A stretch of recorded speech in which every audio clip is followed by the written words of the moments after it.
Arias, Present. and Brandau. Here. We're going to start with an invocation by Pastor Henry Pauls from the Central.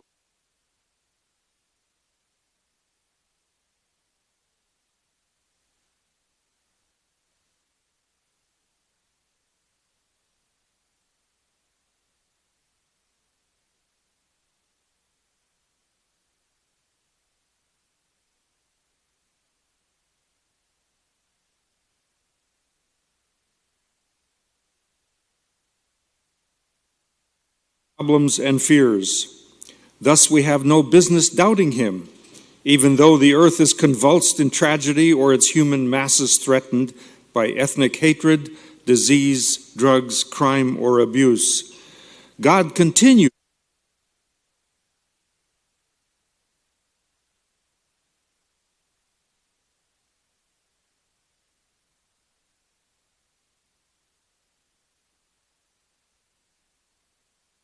civilizations will perish. The earth itself may one day become a smoking cinder, but God will not leave us. He is forever our sure refuge and strength. Just look around you. Read the pages of history. Refresh your flagging spirit with the reminder of his great feats throughout the ages, and you will again hear him speaking. Relax. Stop fretting. And remember that I am still your God. I still hold the reins of this world. God is here among us. He continues to be our refuge and strength. We thank him for his word, and because of Jesus Christ, our advocate, we can come boldly to the throne of our gracious God.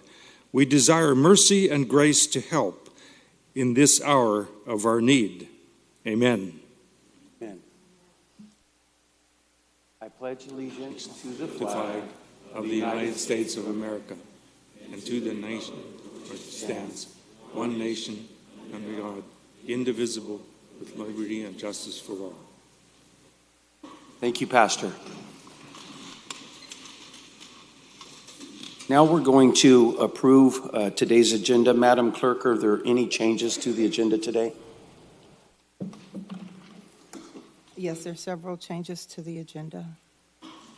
We're going to start off with item 1D, as in David, file ID 19-1299. It's a resolution, Seventh Amendment to the Position Authorization Resolution to allow discretion in council district staffing. The item has been moved from consent calendar to general administration per council president. Item file ID 19-1271, which is the 10 a.m. item B, which is the resolution approving annexation. It is noted that that item should be subject to the mayor's veto, and that's not reflected on the agenda presently. Item 5A, file ID 19-1294, which is a closed session item for the Lowell Community Development Corp. Versus City of Fresno. That has been removed from the agenda by staff. Also in item 1D, which is going to be heard in general administration, the first sentence of the revision to part 2 should read as stated below. I'll read it into the record. Provided, however, each council member shall designate to personnel department the number of requested positions in that council district office from time to time, which shall be reflected in the current position authorization resolution numbers. Also, we will be adding March matchup with the Ag Culture Week, a proclamation by Councilmember Capriolio. And item 1E is also being pulled from the agenda by staff. That's an appointment. Those are all the changes I have. Okay, thank you, Madam Clerk. Do I have a motion to approve the agenda? Motion. Second. Council President, can we confirm that item 1E was pulled? 1E from the consent calendar? You're going to have Yes. From the agenda. Oh, it actually was pulled from the agenda by the mayor's office. Great, just wanted to confirm that. Thank you. Okay, great point. Thank you, Councilman. Okay, we have a motion and a second. All in favor? Aye. That passes unanimously. Now we have to approve minutes from the February 28th, 2019 meeting. Madam Clerk, were there any changes to those minutes? There's no substantial changes, but there are a couple of typos that we will correct internally before we post that to the agenda as approved. Motion to approve. Second. Motion and a second by Councilman Arias. All in favor? Aye. That motion passes 7-0. Today, we're going to have some ceremonial presentations, and I don't know if SPCA showed up. We hesitated a few minutes to give them a phone call. They are here. All right. So we have the SPCA Pet of the Month. If you could come forward. What do you have there? Oh, I think it's my turn. Hey. All right. I've got to be a part of this. This might be my last one. I'm going to check this out. Remember Spreckles. Yeah, they're fosters right now. This is the most difficult task of being a council member. Having to carry puppies. Take a pic. That one is Iris. Here you go, Miguel.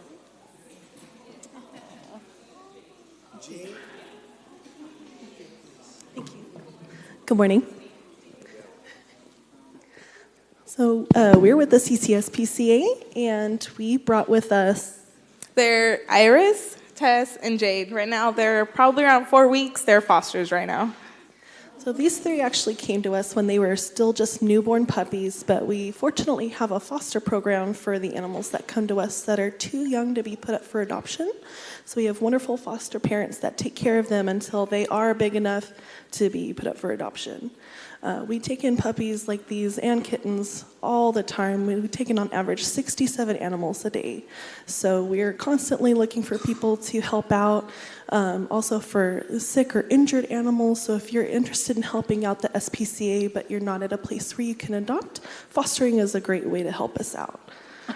And if you are looking to adopt, we always have lots of dogs and cats up for adoption, as well as other animals. We take in rabbits, guinea pigs, birds like chickens and pigeons, reptiles, so all kinds of animals come through our doors. So if you're looking to adopt, it's always a good idea to come check us out.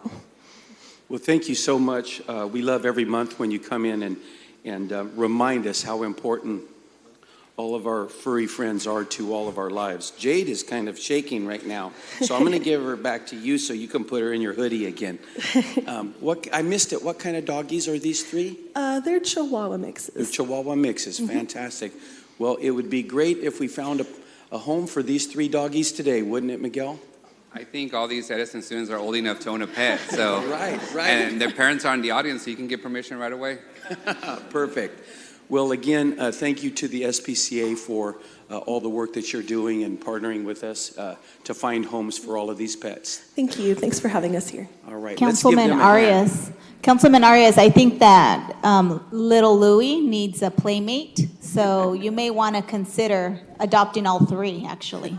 Oh, right. All right. Well, let's give them a hand. Thank you. All right.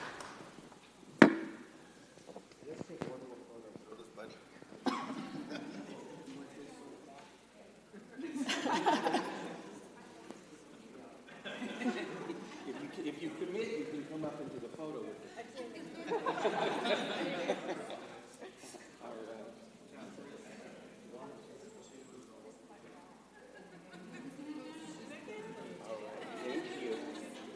I think this one has a home right here. Thank you. Thank you very much. Thank you.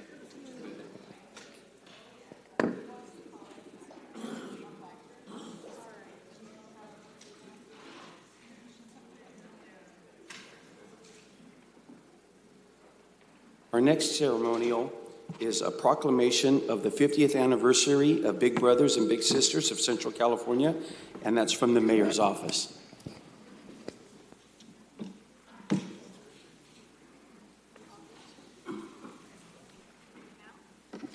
Good morning. Come on up. We're here to celebrate Big Brothers and Big Sisters. Started in 1904. Have over 400 affiliate programs across the country. And they were founded in Fresno in 1968 and have served over 20,000 children over the last 50 years. Got a lot of great programs. They expanded to 4 county programs in the Central Valley, since 1997, and serve about 10,000 children in a really wonderful programs for these guys. So before we have the proclamation read, I'll give you guys an opportunity to speak about it. Thank you so much, Mayor. Truly appreciate being here. Such an honor. If you guys are not aware of what we do at Big Brothers Big Sister, we are a one-to-one mentoring program. We have 3 programs. I'll make it real quick because we have a special treat today. Our first one is called our community-based program. We're looking for an adult over the age of 18 with a caring heart to be there for a child, to give them hope and to love on them and let them know that they're special. A lot of the children that we serve, their life circumstances, unfortunately, is not the greatest, but that does not have to dictate their future and who they are. And then our second program that we have is called our High School Bigs program. This is where high school students are mentoring the elementary kids. We are so honored to serve 4 counties. We have partnership with over 20 school districts and 22 High School Bigs program. Very excited, and it's continuing to grow. Our next one is Bigs in Blue. That's where we partner with law enforcement. They're there having lunch buddy or a community base with the child. So we're very excited. We have a special treat. This gentleman here, very honored to meet you. His name is Robert Trombetta. He's actually the founder of Big Brothers Big Sister 50 years ago.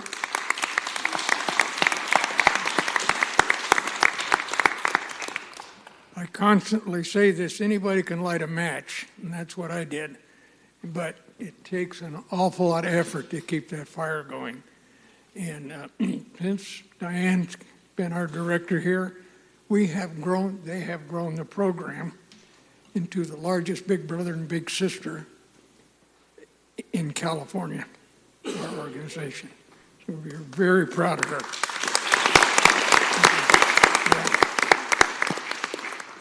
I just want to tell you how wonderful she is. Man, she has made that thing go. And we're so proud of her. Thank you. Teamwork, though. And then I have some heroes up here as well. Our Big Brother, there's several of them, but Big Brother, do you want to say a few words? I'll just say a couple of things. Being a mentor is it's awesome to watch this kid grow. I've been with him for 5.5 years. I know the kid that I grew up with, Juice. We had something in common. He has a nickname, Juice, and I have a nickname, Buster. He's very encouraging because 3 years ago, he kind of encouraged me to fight again. Makes me feel a kid, so I get to fight for a welterweight title this year. Hopefully, y'all come out and see it in Hanford Civic Center.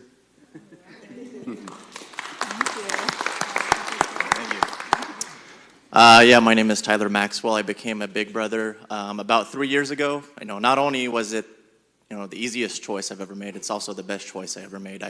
I grew up facing a lot of the same problems my little brother was growing up with. I didn't really have anybody there, so when I moved back to Fresno, I knew I wanted to be that big brother that I needed growing up. And absolutely wonderful organization. I love every day of it, and you really do see yourself making a difference in these children's lives. So absolutely great program. Thank you. Hi, Andy Hansen-Smith. My father was actually the Big Brother. He started probably the first year or two that it started here in Fresno. And he was with his little brother, Eric, all the way up until my dad died in January. So, thank you. Thank you.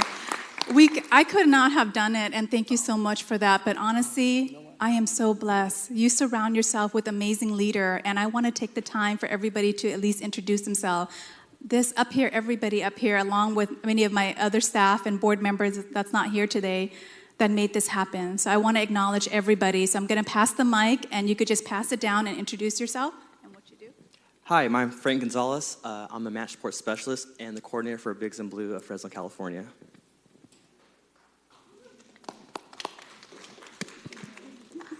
I'm Hank Ramirez. I'm with Fresno Sheriff's Department, and I've been with Big Brothers Big Sisters for about 3 years. It's a wonderful time. Thank you, Diane. Good morning. My name is Zenia Brizendine. I'm the program manager for our High School Bigs program. Good morning. My name is Lorelli Garzon, and I'm part of the match support team. Good morning, everyone. My name is Amy Portillo, and I'm part of the match support team. Hello, everyone. I'm Beatriz Lopez. I'm a match support specialist for Fresno County.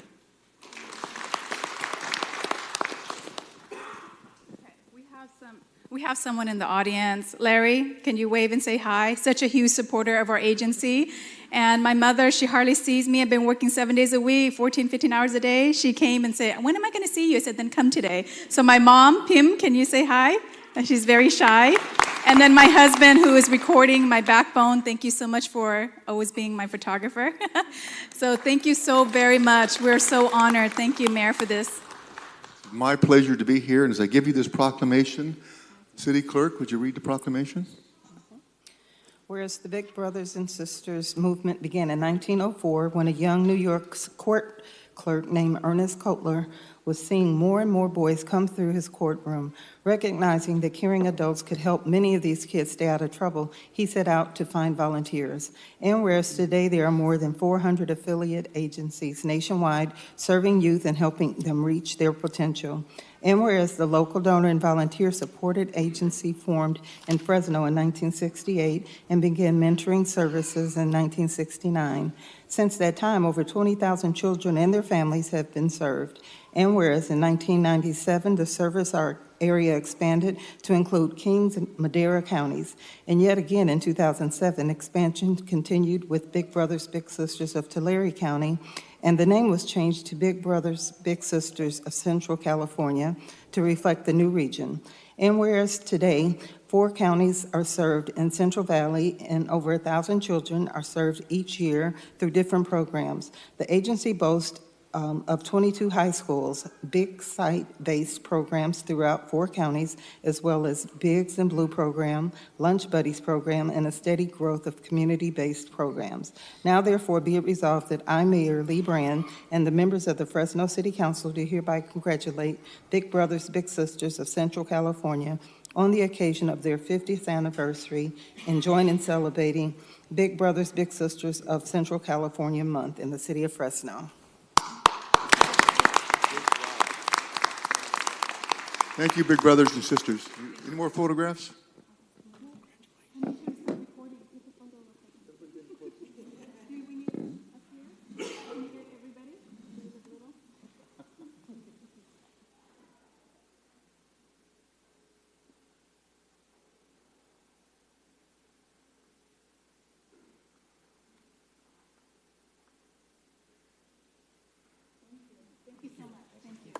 Thank you. Perfect.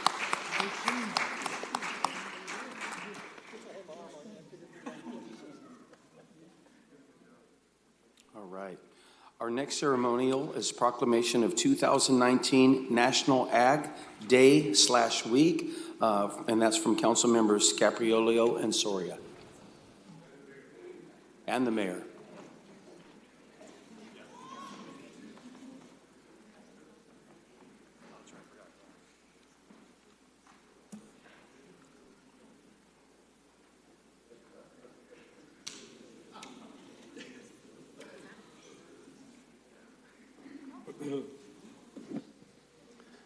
Come on down, everybody. Join us real quick. It's great to have all these wonderful agriculturally oriented individuals from our fantastic community called the City of Fresno. So welcome.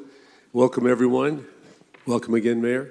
So I have a few notes here. It's great to be here today to celebrate Ag Day in the City of Fresno. So we want to recognize the hard work taking place in our community. I'm excited because I get to recognize Fresno State again. They're great partners, as well as the Fresno County Farm Bureau with Ryan Jacobson here as their representative. We're here to celebrate National Ag Day. We're an agricultural-based community. Without ag, we wouldn't be here. Who knows where we'd be? But so anyway, Ag Day is recognizing and celebrating the contributions of agriculture and everyone involved with agriculture. I got a few factoids here that might be interesting. Each farmer feeds about 165 people with agriculture. Agriculture is the #1 industry in the United States of America, and especially in our community. There are 5,600 farms in the county of Fresno with 400 different crops that we produce. Pretty amazing, isn't it? And I want to especially thank and acknowledge Jordan College of Agricultural Science and Technology. They continue to be innovative in this industry, and they keep Fresno's agriculture in the forefront of the world. So thanks everyone and the men and women for making agriculture possible in the Central Valley. And my colleagues like to say a few words. Thank you. So good morning, everyone. I'm also just thrilled to be here this morning to really celebrate the work that not only Fresno State does, but also our Fresno County Farm Bureau. It's so critical to our community. As was mentioned by my council colleague, those factoids I think are so important. I think one of the other factoids that we should know is that we produce about 6 billion? 7. Or 7 billion now. Okay, so $7 billion of is part of the economy here, so, and produces about 20% of the jobs here in this area. So, as mentioned, very, very critical part of our, not only our city, but our region and our county. And so I want to thank the Farm Bureau not only for working with my office, you know, I did the leadership program a couple years ago, but working with my office to educate the young people in our community, the high school students, about the importance of ag and what other job opportunities beyond, you know, what we traditionally know, which is being a farmer or a farm worker, beyond what exists within this sector. So I want to thank you guys for the work and the advocacy that you guys do. Mayor? Thank you, Councilman. Good morning. Fresno and agriculture almost seem synonymous.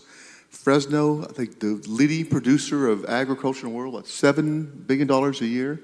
So there's growers, there's pickers, there's consumers. I've been a picker. I've definitely been a consumer, not grown too much. But I appreciate the relationship with Fresno State over the years and all the wonderful things that they've done. And in particular, the Fresno State corn cannot be beat. Proud to be here. Ryan, may you like to say a few words? Of course. I mean, we're talking ag, right? So thank you all, particularly council members. I love this day. Obviously, ag is what keeps and feeds my family. Ag is what and feeds so many families throughout this area. I'm so excited to be here with our partners today, as well as with the city of Fresno, because I am one of those that go out there and talk about the nexus to jobs, the economy, and everything else we do. We do grow food. What we grow is amazing. Every single person likely in this nation is going to eat something in the next 24 hours that originates in our backyard. That's absolutely amazing, and it doesn't happen by accident. It's the fact that we have an infrastructure system that's built over the course of the last 150 years that's done some amazing things that continues to produce and feed this country. And so I'm so excited that we set aside a day and a week to celebrate what we do here. You guys probably know this, but here in our backyard, we produce about 50% of the fresh produce that the nation consumes here in the San Joaquin Valley. Amazing fact. And then you start looking forward. You look over the course of essentially the next 30 years. So between the years 2010 and 2050, farmers and ranchers throughout the world have to produce more food than all previous mankind combined. And we're only going to do that through the efficiencies and the technologies that we have here in California agriculture. And so it's really worth celebrating that it's something that just doesn't happen by accident. It's the farmers and ranchers and their employees that go in, day out, in the rain, in the snow, it doesn't matter, to feed this country. So thank you. Thank you for those few words, Ryan. Would you like to say a few words? Good morning. I'm Sandy Whitty. I'm Dean of the Jordan College of Agricultural Sciences and Technology at Fresno State. And I'll tell you, it's both an honor and I'm humbled by that responsibility. To be situated here in the Central Valley, you've already heard about all that we do to support agriculture. But if I could tell you, there's great hope because we have spectacular students at Fresno State that I'm proud to be part of their education. I'm proud to know that they're going to go out and serve all of you by assuring that we all have nourishing, healthy food going into the future. So help us celebrate. Thank a farmer. And we have someone from ASI.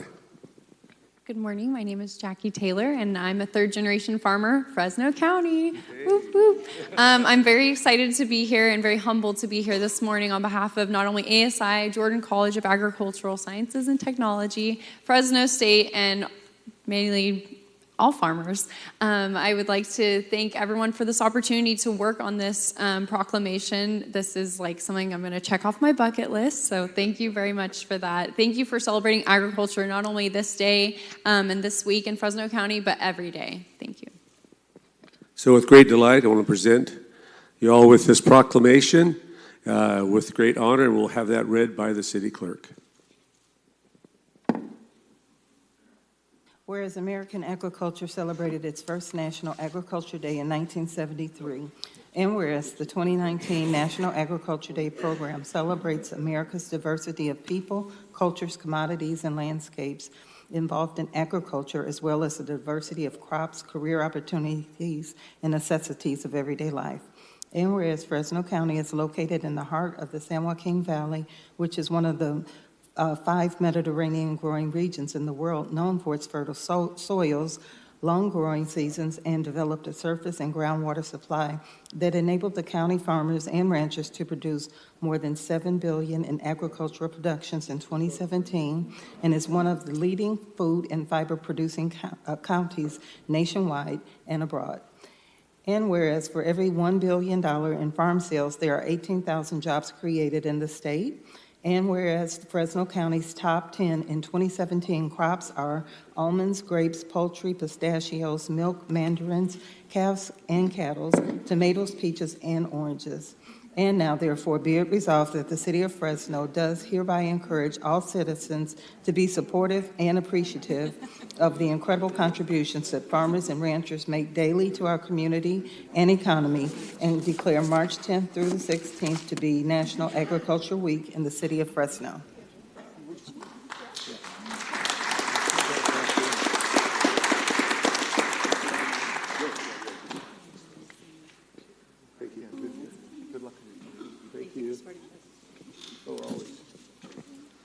She just said thanks for supporting Fresno State with the mayor and myself and Steve Brandow and a few others are Louis. We're all Fresno State graduates. Miguel, I didn't know that. No wonder you're so smart. So we're going to segue into another presentation. And where's Mary? Come up here, Mary. Join me, please. So we're here to celebrate the many accomplishments of Fresno State and bring awareness to certain issues. And one of those issues is food insecurity at the university. So during my college years, I lived off of peanut butter. We didn't have top ramen or noodles or anything like that. So, and we washed it down as well. I won't go into that.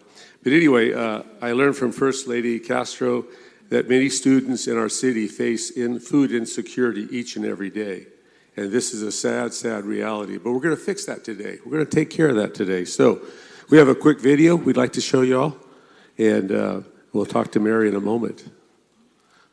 Feeding hungry college students is a challenge, especially when food insecurity is a big problem. That caught the attention of Fresno State's First Lady, Mary Castro, when she arrived on campus in 2013.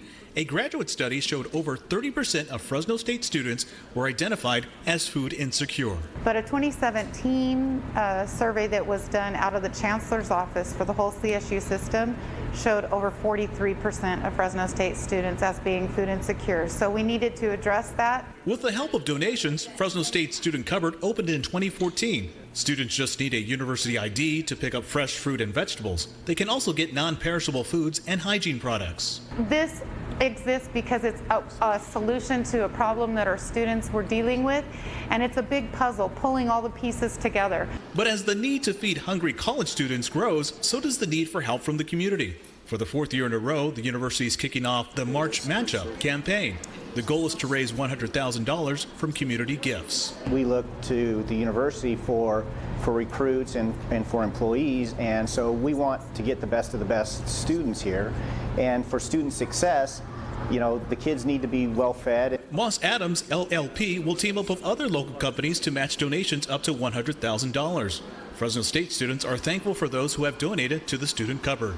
Since I am full-time, most of my hours are committed to that, and it's really hard to just find time in the day to buy groceries, or let alone find the money to buy the groceries. Companies interested in donating can contact the university. At Fresno State, Ruben Contreras, ABC 30, Action News. Yeah, that's a fantastic video. And just telling Mary, we've come a long way in the last few years with this. But so what's the solution? The solution is match. That's this March, at this moment, at this time. And so I'll have Mary say a few words about that, and then the mayor would like to make. Mayor, would you like to make a comment first? Well, this is a lot of students who go to Fresno State are poor students. But Mary, you've probably leveled elevated the role of First Lady of Fresno State immensely. You do a lot of great things. I see you everywhere on Facebook. And my favorite meal when I was a struggling student was not peanut butter. It was Spam. Spam and cheese, Spam and onions. Love Spam. I still do to this day. But thank you, Paul, for what you're doing, Fresno State, and Mary for your great work. Thank you, Mayor. Here you are, Mary. First Lady of Fresno State and Woman of the Year, first time ever. So thank you again for that. Thank you. Well, if you were Fresno State students today, we'd have your favorites at the Fresno State student cupboard. So one of the things that we do is when we opened in November of 2014, up until today, we've had over 150,000 visits. And it's perfectly fitting that we would be here celebrating ag and also finding a way to feed our Fresno State students who are there to get the education they need to go on and be the leaders in the industries that impact our region. And some of that fresh produce that you saw there was donated by some of our alums who are in ag, who give us their culls when they're going through their harvest. And so you'll see the same personal watermelons that are sold at Whole Foods are donated. Some of them come from Joe Del Bosque, who's a Fresno State alum and a supporter of the student cupboard. And it's just great for our students to see that cycle of alums who have been there and community members who believe in them. And that's what the student cupboard exists for. It's so that when students are going through a rough patch and they just need a little bit of help, it's not the main source of their food, but they need to get by, that they can come in and they can show that they're a Fresno State student. They're working hard to get that degree, and we want to feed them and help them get them across that stage with their at commencement time. So we're very proud of the program that's come together. March Matchup is our main fundraiser that pulls together the money that we need. We need over $100,000 a year in order to keep it at the level that we have it at. We have 3 community partners that have stepped up to match dollar for dollar. We have Moss Adams LLP, we have Granville Homes, and we have an anonymous donor that'll match up to the first $100,000 that we can collect during the month of March. So we're here to celebrate March Matchup. It's our 4th year doing it, and we're going to blow it off the roof this year. You see new shelves in there. You see refrigeration units. That's all possible because of what we raised last year and keeping the shelves stocked. So thank you, and thank you for your support. Thank you, Mary. And we have a beautiful proclamation. I'd like to just read a little bit of it. It says, Fresno State was the month of March each year to produce the funds needed for the student cupboard. In the spirit of March Madness, Cal State University Fresno, First Lady Mary Castro, challenges donors. She challenges donors. Remember that word for about 3 minutes from now. Challenges donors to match up during the month of March. Due to her efforts, passion, and tireless commitment to the students at Fresno State, we are prepared to anonymously donate, and we're going to not be anonymous in a minute or two. So I'd like to present that to you. Thank you. And I have one more thing. So I'd like to present to you a check from myself for $500. And we're going to match that up to 1,000, right? Yes. And so with that in mind, you mentioned that challenge word. So Lee? $500. Will you I will match it. Oh my goodness, thank you. Thank you. Councilmember Capriolo, I will match the donation as well. Well, I'm going to get up there in 1 minute. So Lee, I know how we operate here, but I do need your signature on that check. I need a written commitment by my colleagues. Perfect. And we're not done. We're not done yet. So I need a signature from Councilmember Soria. Get ready, Miguel. Well, Councilmember, as you know, I'm far more generous than the rest of my colleagues. Oh, you better shut up. Mayor. I'll let them address that. The alumni of Fresno State on this council to match me for $1,000. Here we go. Steve? Right. I'm going to use this one. All right, great. I think sometimes I'm checking Miguel's signature here. Is that Does it look legit? Disappearing ink. Councilmember, you just got a raise yesterday, so I think you could be more generous than normal. You know, I'm gonna take your challenge for the $1,000, but I'm really doing it not because of Councilman Capriolio, but because of Mary Castro and all the hard work you did and continue to do. And I'm gonna sign right underneath you, Paul. And I really appreciate your outreach to the community, including inviting me to watch the KISS concert with you 3 weeks ago. So there you go. Thank you. Sorry this is taking so long, but I want a firm commitment from my colleagues. I'm going to go 1,001. Ooh! Is that 1,100? You're such a big spender. And Gary, thank you. I will certainly match the $1,000. So it's is being someone recorded, adding right? this up?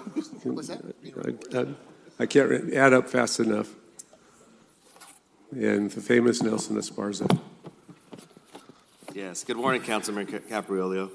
I have the lowest net worth of the council, so I'm gonna go 500. From We District 7. appreciate every dollar. We truly do. Thank you. Thank you.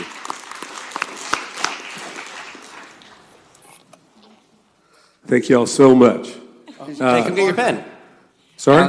Catch your pen. Councilmember Capriolio, if we're going based on the net worth, I think Councilmember Capriolio and the mayor can up their offer. To 1,000. No pressure, but We are in a challenge, Mayor, so maybe you should match what was just raised. 1,001 was You the should match biggest. what was just raised up here. So, of course, the mayor and I will match the 1,001 or whatever else anybody wants to put up here. So, with let's see, who has anybody added all this up? It's going so fast. We're getting so much in. I see some phones coming up. Yeah. Councilmember Capriolio, you So- didn't take math at Fresno State? No, I was no, I didn't. So here I think it's more than 7,000. 8,000. I hear 9,000. 9,000.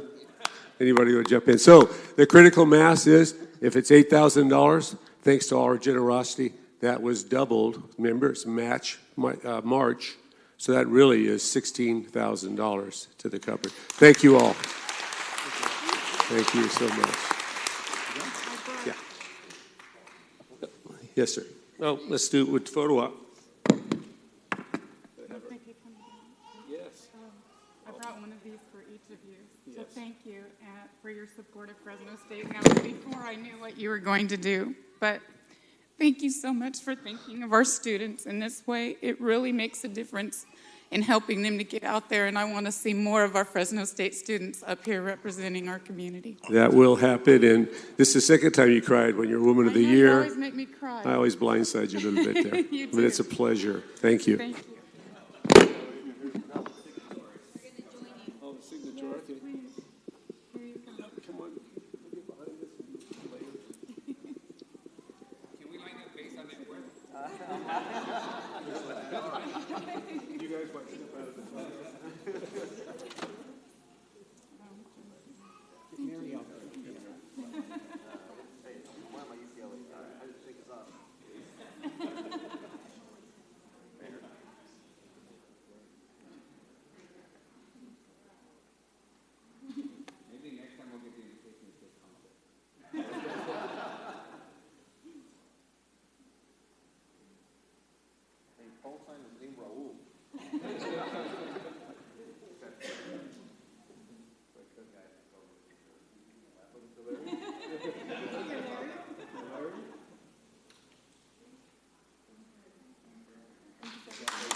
That was awesome.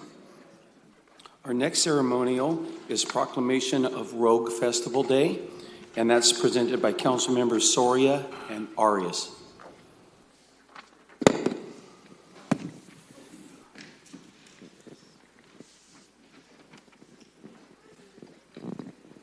Vince and Heather, do you guys want to come on up?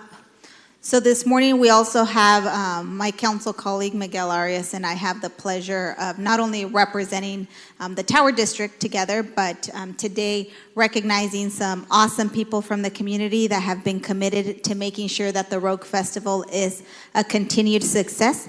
And the Rogue Festival has been going on already this past week. It started on March 1st and will end, go through March 9th, which is this Saturday, correct? Saturday are their last shows. Yes, so we want to thank them for their commitment. This is the 18th year that the festival has been going on. These festivals are really invaluable to our community because they bring art and culture into our neighborhoods. And so I'm grateful that you guys are in the Tower District. If you guys go out there through the week, you guys will see the different canopies. They have different venues, and they can probably highlight some of the shows that are going on through Saturday. But again, just want to thank you guys for your commitment, for the work that you guys have done to bring this show and continue to bring this show to our neighborhood, which I know that is affordable for folks in this area. So I want to thank you guys for that. You know, I just want to give you an opportunity to tell the rest of us about the Rogue Festival.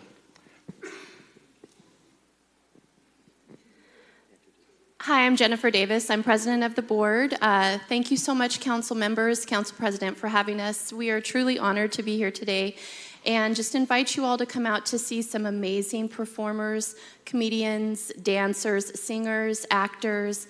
The Rogue Festival has been going on for 18 years in the Tower District, and it's really a fun time, local performers and out-of-town performers, so please join us. I'm Vince Warner. I'm this year's co-director with Amber Streed. She is the director of our festival this year, doing a great job. We are so happy for the community support we get, and being here and being recognized like this by you guys is amazing for us. It's a real step, so thank you all for that.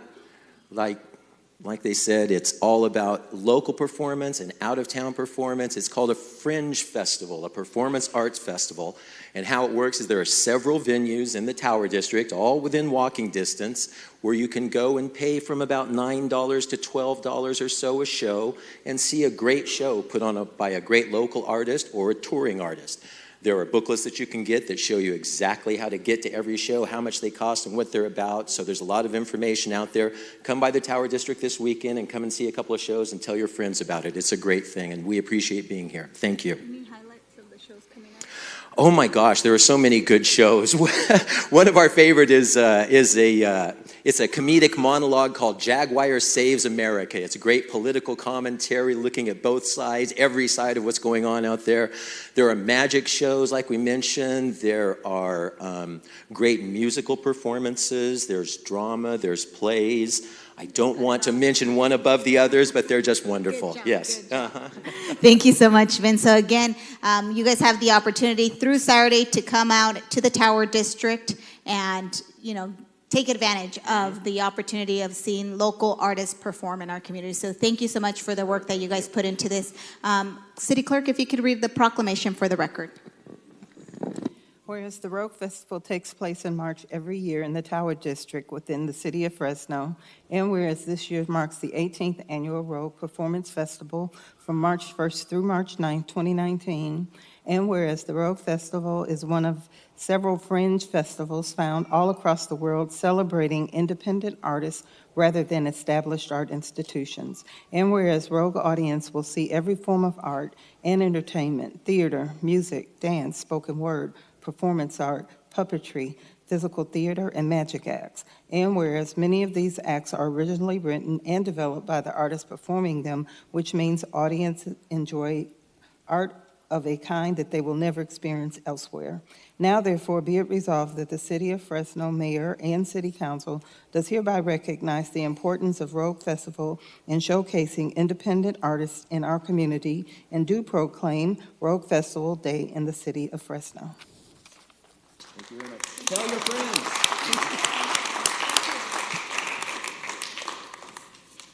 All right. Our final ceremonial is a proclamation for Edison High School Decathlon Team, and that's sponsored by Councilmember Arias.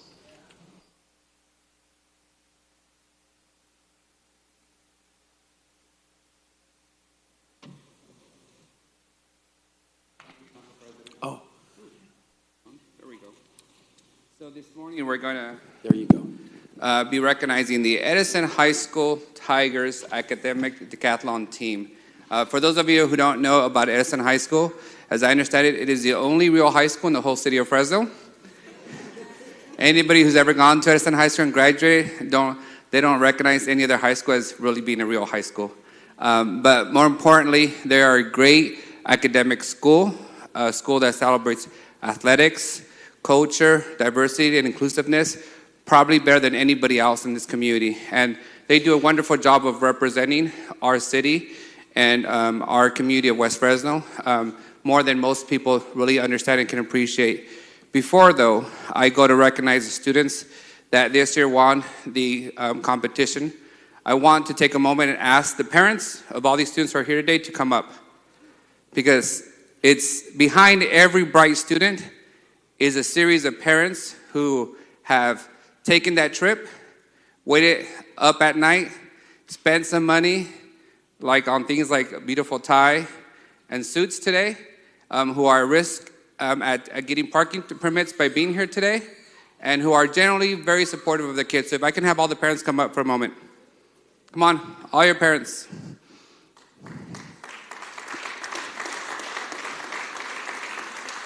Pásale. These are some of the great adults in our community. These are the folks that too often are not celebrated and are just expected to show up every day, make sure their kids are well fed, that they pay attention, that they're respectful, that they put in the extra time. So I want to say thank you on behalf of your children, on behalf of our city. You guys have made it possible for us to have kids that we can all be proud of. So thank you for coming this morning, and thank you for being such great supporters of your children. Gracias. Now, if I can have Andrew, Alex, Madeline, Bernice, Aaliyah, Michaela, Vanessa, Anna, and Elizabeth. For my council colleagues and the audience, Edison High School, as I said, is a very special place for our city. It's also a very special place because it takes the best and the brightest and everybody else from the rest of our city. These students represent residents who live in Councilmember Capriolio's area, Councilmember Brandel's area, Councilmember Esparza, Councilmember Chavez, Councilmember Soria, Bredefield, and myself. These kids are not just kids who represent West Fresno or Edison High School. These kids represent the whole city of Fresno. Their families come from across our great city, and it is them who have made academics a priority in our high school campus. And for that, I want to say thank you for not only being part of Edison, but for recognizing that a great city with our diversity, our demographics, can come together in one place and do excellent work, and can do so with such integrity and such examples of what young men and women can be in our city, in our country. We should be well rest assured that the future of this community and our country is in better hands than we currently have now, and even better hands than myself. As you can see, my colleagues here are a lot of C-average students, so you guys are doing way better than us. Stop projecting. Stop projecting. So thank you for that, and please introduce yourselves. My name is Anna. I'm Andrew Contreras. I'm Elizabeth Rodriguez. Madeline Fisher. Alex Fisher. Ali Elasquili. Vanessa Lopez. And if we can have their coach and their principal come forward too. Thank you for your support in this endeavor. And we can have the Madam Clerk read the proclamation. You guys can hold it up there. Thank you. Whereas the Edison High School Academic Decathlon team has instilled lifelong skills and learning to students in West Fresno for its 34th year, and whereas the Edison High School Academic Decathlon team is coached by Gary McCarsh, with a team of 9 students winning 45 medals individually at 37th Annual Fresno County Academic Decathlon Competition. And whereas the Edison High School Academic Decathlon team is celebrating its first place victory and overall the 19th victory within the 34 years of participation at the annual Fresno County Academic Decathlon. And whereas the Edison High School Academic Decathlon team is recognized for the hard work and dedication of Coach Gary Marquish and students Andre Contreras, Alex Fisher, Madeline Fisher, Bernice Jimenez, Aaliyah Leshaw, Markela Lishon, and Vanessa Lopez, Anna Marshanis, and Elizabeth Rodriguez. And whereas the Edison High School Academic Decathlon team is a truly demonstration of our teachers and students' commitment to excellence and success. Now, therefore, be it resolved that we, Mayor Lee Brand, and the members of the Fresno City Council do hereby proclaim the 7th day of March 2019 to be Edison High Academic Decathlon Team Day in the city of Fresno. Now, before you go, for one last group photo, parents, put your phones down and come in, join us for a photo. Come on up. We can even have our pastor from the great side of West Fresno join us. Pastor Kreiner, come on up. We'll make room for you.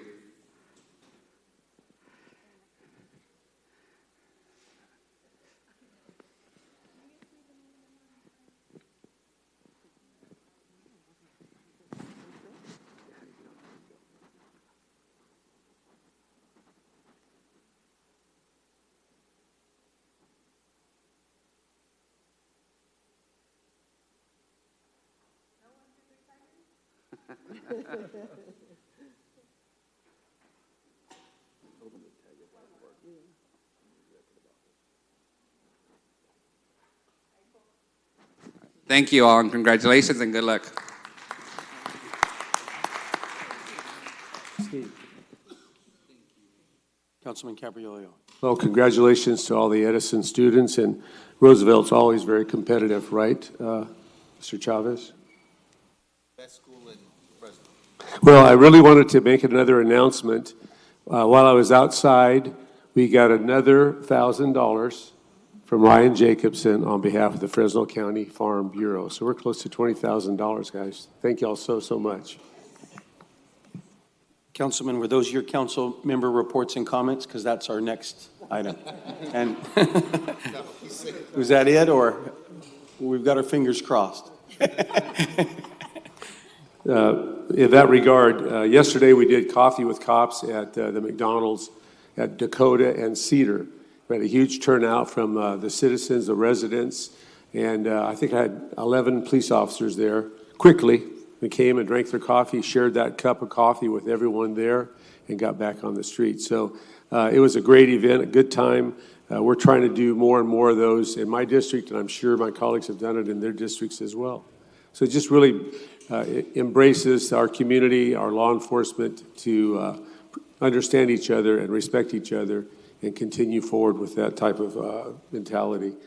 Do we have anything from Fresno State? I think they got to play San Diego State in San Diego next Wednesday. So go Dogs. The women are doing real well. So keep an update on those Dogs. Please support Fresno State. Thank you. Thank you. Do I have any other council members that have council comments or reports this morning? Councilman Esparza. Yeah, just one. I'll keep it quick. Had our first District 7 town hall this past Monday. We had about 60, 70 people show up for the first town hall. Great turnout. We're still kind of calibrating the model, but just really great to see the engagement, the level of engagement in my district, and hoping to keep that momentum going throughout my tenure. Thank you, Councilman. Any other council members? All right, then I'm going to make a brief council comment to my colleagues that... Steve? Yes. I forgot. Congratulations. Thank you, Paul. All right. Fantastic. Looking forward to working with you in the county more than ever. Thank you. I just wanted to remind my council members that our clerk sent a memo this week about the forming of council subcommittees, and she's been left a little high and dry by some of us as we form these committees. When we form a committee on council, we need to get her the proper documentation so that it can be noted. She needs to know who is going to be the chair, the vice chair, and contact information, because a lot of these committees deserve to be contacted by the public and allowed to have a voice with the committee. And it also needs to know if it's going to be a Brown Act committee, which only those meetings have to be held publicly. And we've left her a little on the spot trying to figure out what's going on there. So I'd like to see all of these issues. We've created about maybe 4 or 5 subcommittees since the beginning of the year, and we need to get her that information as soon as possible. So I just wanted to remind you all to take a look at that memo if you haven't seen it yet. Council President, to that point, it might also be a good idea for us to know, I know there was committees created last year, and which ones are still functional, and if there's even meetings that take place, so we could streamline which ones exist. Yeah, and when we did in January, once a month, as you know, on our agenda, we go through those committees, and this year we spent that time to appoint new members, and I think we went through them at that time, and I don't think there's any that were voluntarily eliminated this year. So I think we should take a refresher and see if any of those committees need to be eliminated. But I'll give you an example of what I'm talking about. The cannabis subcommittee was created just through the process to create the regulations. If that's going to continue to be a standing committee, it needs to be resubmitted the correct way. And so, because we lost 2 council members that were on that subcommittee, and so those are the type of things we need to help our clerk with. And so let's just remember that, okay? Thank you. All right, now we're going to... Council President. Yes. I punched in again. I wanted to make a... I'm sorry about that, Council Yeah, no, you reminded me of, through your comments, about the subcommittees. I wanted to invite the public to a meeting of the Finance and Audit Committee. Yes. That we're conducting this coming Monday, March 11th. It'll be at 2 p.m. here in the council chambers. We'll be discussing a parking audit recently released by the administration. So I'm the vice chair of the committee. Council President Brandow is the chairman of that committee, and Councilmember Bredfield will be joining us for that meeting as well, the 3 of us. So that's a public meeting, and everyone is invited. Perfect. Good example. Thank you. All right, then. Now we are on to the consent calendar of today's agenda. We don't have many items left. I'm going to pull for discussion item 1B. 1D has been moved to general admin already. 1F has been removed. So now we are left with only 2 more items. Do anybody want to pull either? I'd like to pull item 1C. 1C, okay. Any other council members? 1B. 1B I just pulled. Any other council members? Okay, so we're really essentially left with item 1A. Do I have a motion?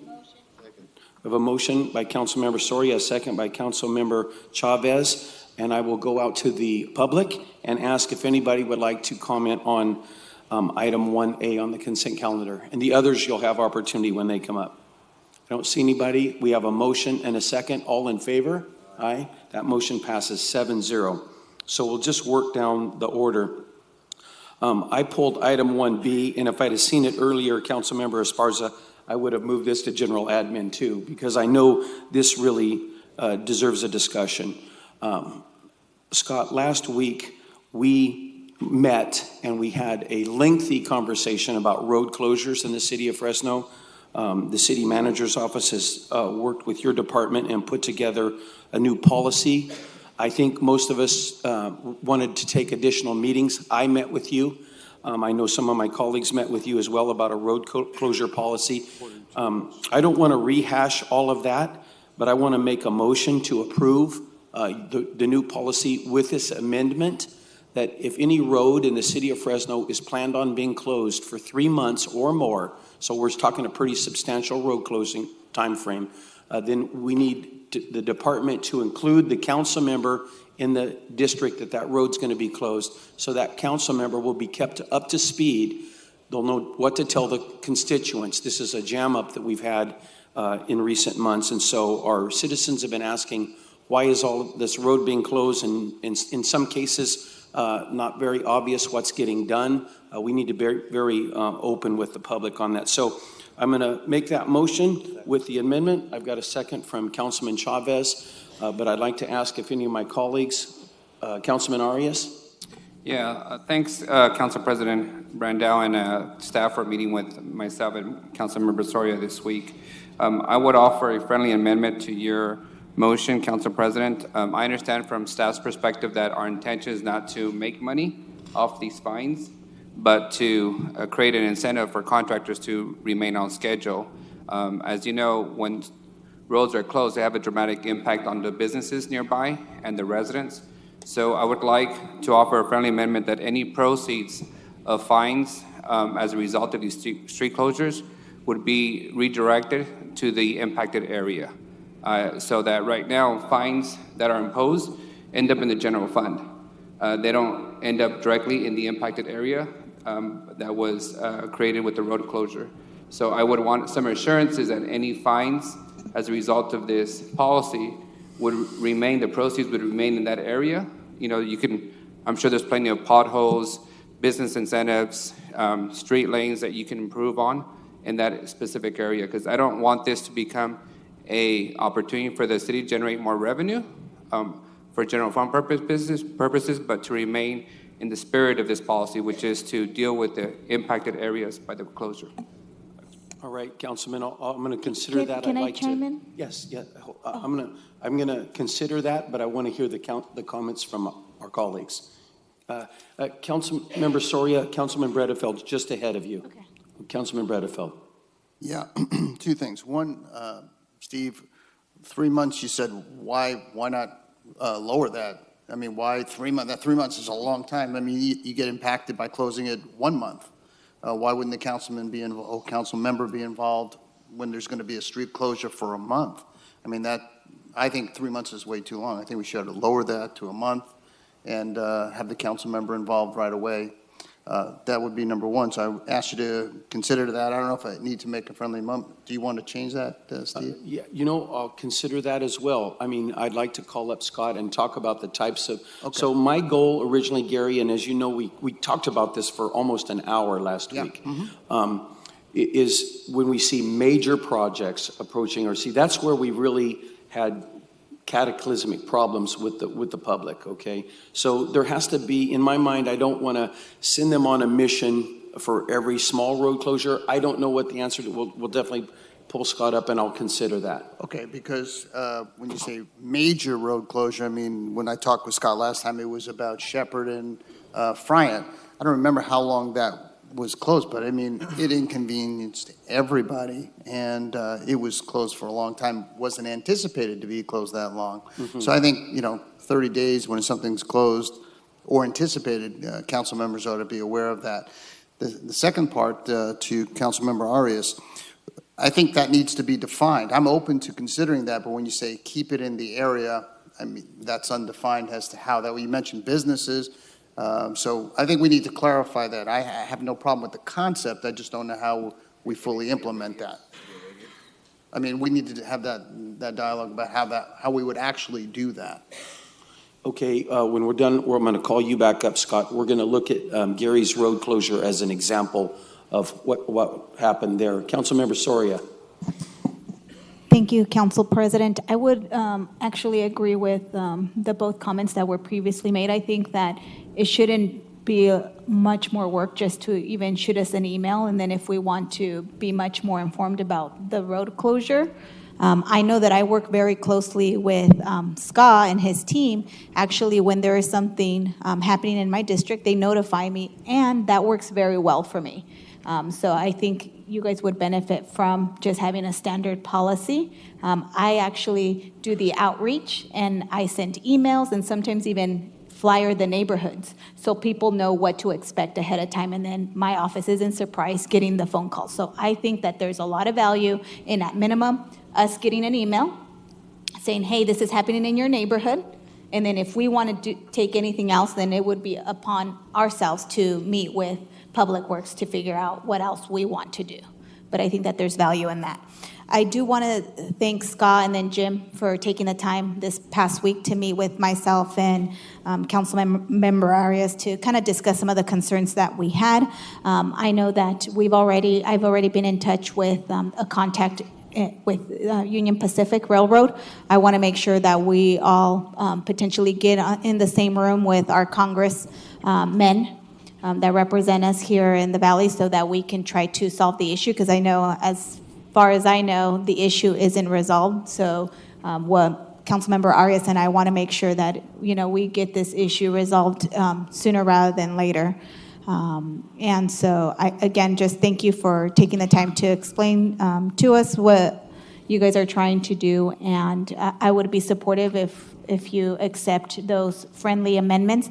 I think that in our conversations with Scott and Jim, they mentioned that what happens when you have an extensive road closure, there are detours that are created, and these streets get significantly impacted because there's a much more traffic over these streets. So I think in fairness, and probably the best policy is to make sure that these dollars stay within those neighborhoods so that those streets that are being overused because of the detours get fixed and get the benefit of using those fines that I think should remain within those neighborhoods. So that's my perspective. If you accept those friendly amendments, I would be happy to support this item moving forward today. All right, thank you.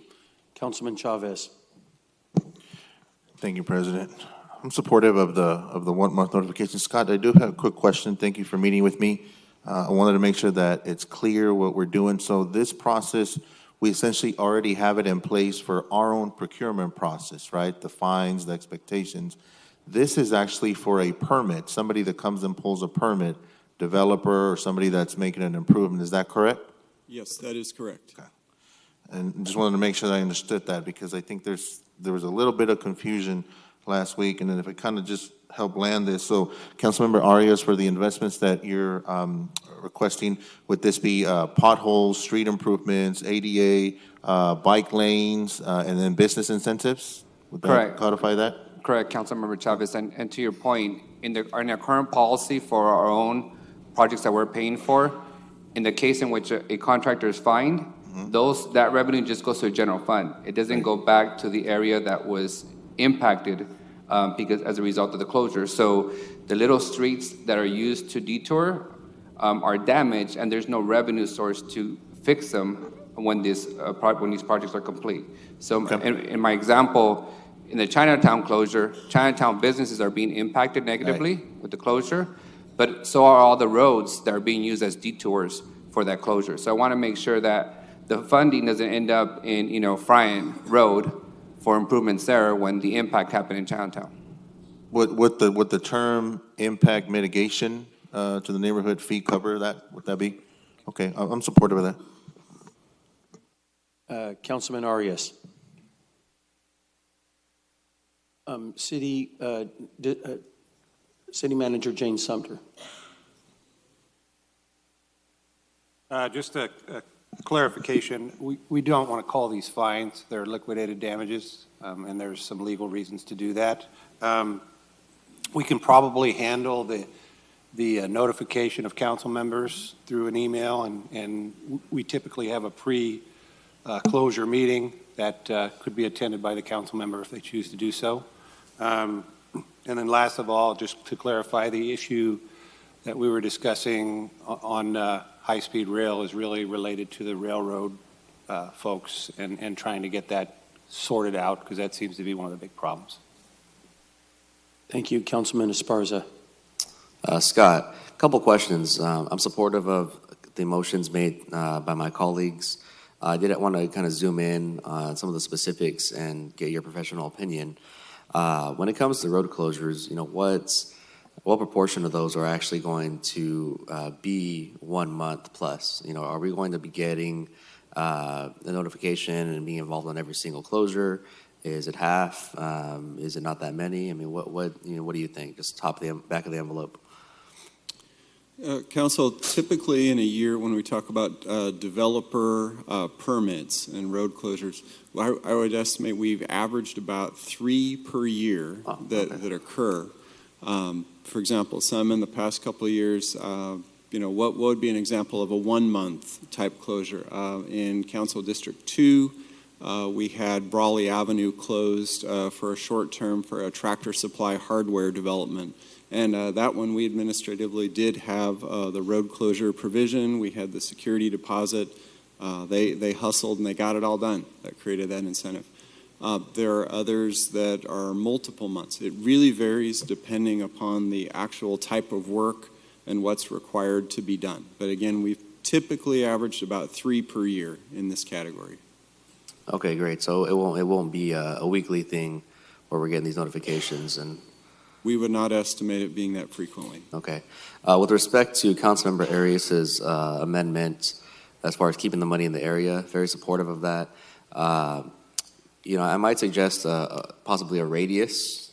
I'm not sure, quarter mile, half mile, within that range as far as keeping it in the area. Just to kind of zoom in on it. I don't know if you have any thoughts on that. I would estimate staff has ability to very easily track what those dollars are, what project it's for, and then it's really a policy decision as to how far that goes. But I would recommend that it really be focused on mitigating that impact. So Scott, if I may, let's walk like Chinatown closure. There's multiple streets that are closed in Chinatown. It's not just one. So what would be the radius in that closure? In that particular situation, I would foresee that impact is really between about the 99 and 8th Street, and between those affected streets. So that's a fairly small radius, not more than really about half a mile from the closure itself.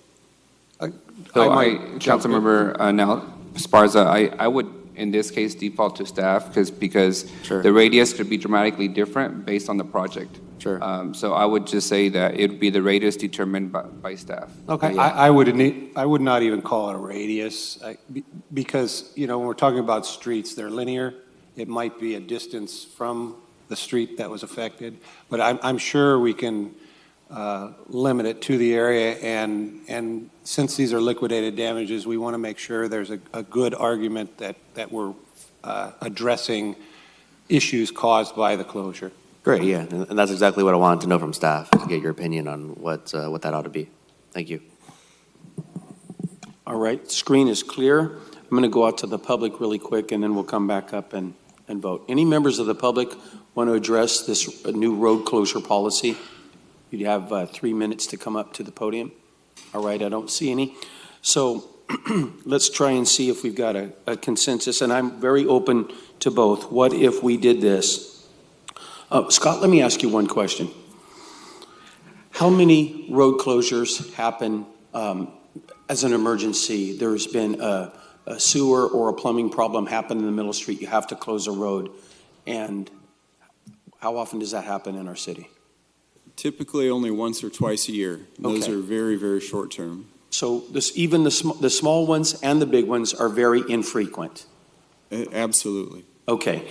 Knowing that I did not want to create an extra level of work for the department, but knowing that makes this a little bit easier. What City Manager Shad said a few moments ago, that he has got the ability to notify council members and invite them to the meeting with the developer. One of the thoughts in my mind after hearing last week was getting the council member in the same room with the developer or whoever's doing the project and hearing directly from them and adding a level of accountability. Most of this conversation grew out of the closure of Tulare right out on the side of the building here as it approaches 99. And Tulare has been closed for over a year with essentially no work done. Okay, that's a crisis for a lot of businesses and some residential neighborhoods that rely upon Tulare being open. And so I heard about it all the way in North Fresno from people that I know that have businesses downtown. And so we are all trying to address that, and we want to thank the city manager's department for going ahead and creating a policy. So let's fine-tune that policy today. I will accept those motions that we will be notified and invited to be included in that meeting with whoever's the contractor's going to do the work, and then also the keep it mitigated in the area of the actual closer. So any fines for a road shutdown, let's go back to this example of Chinatown.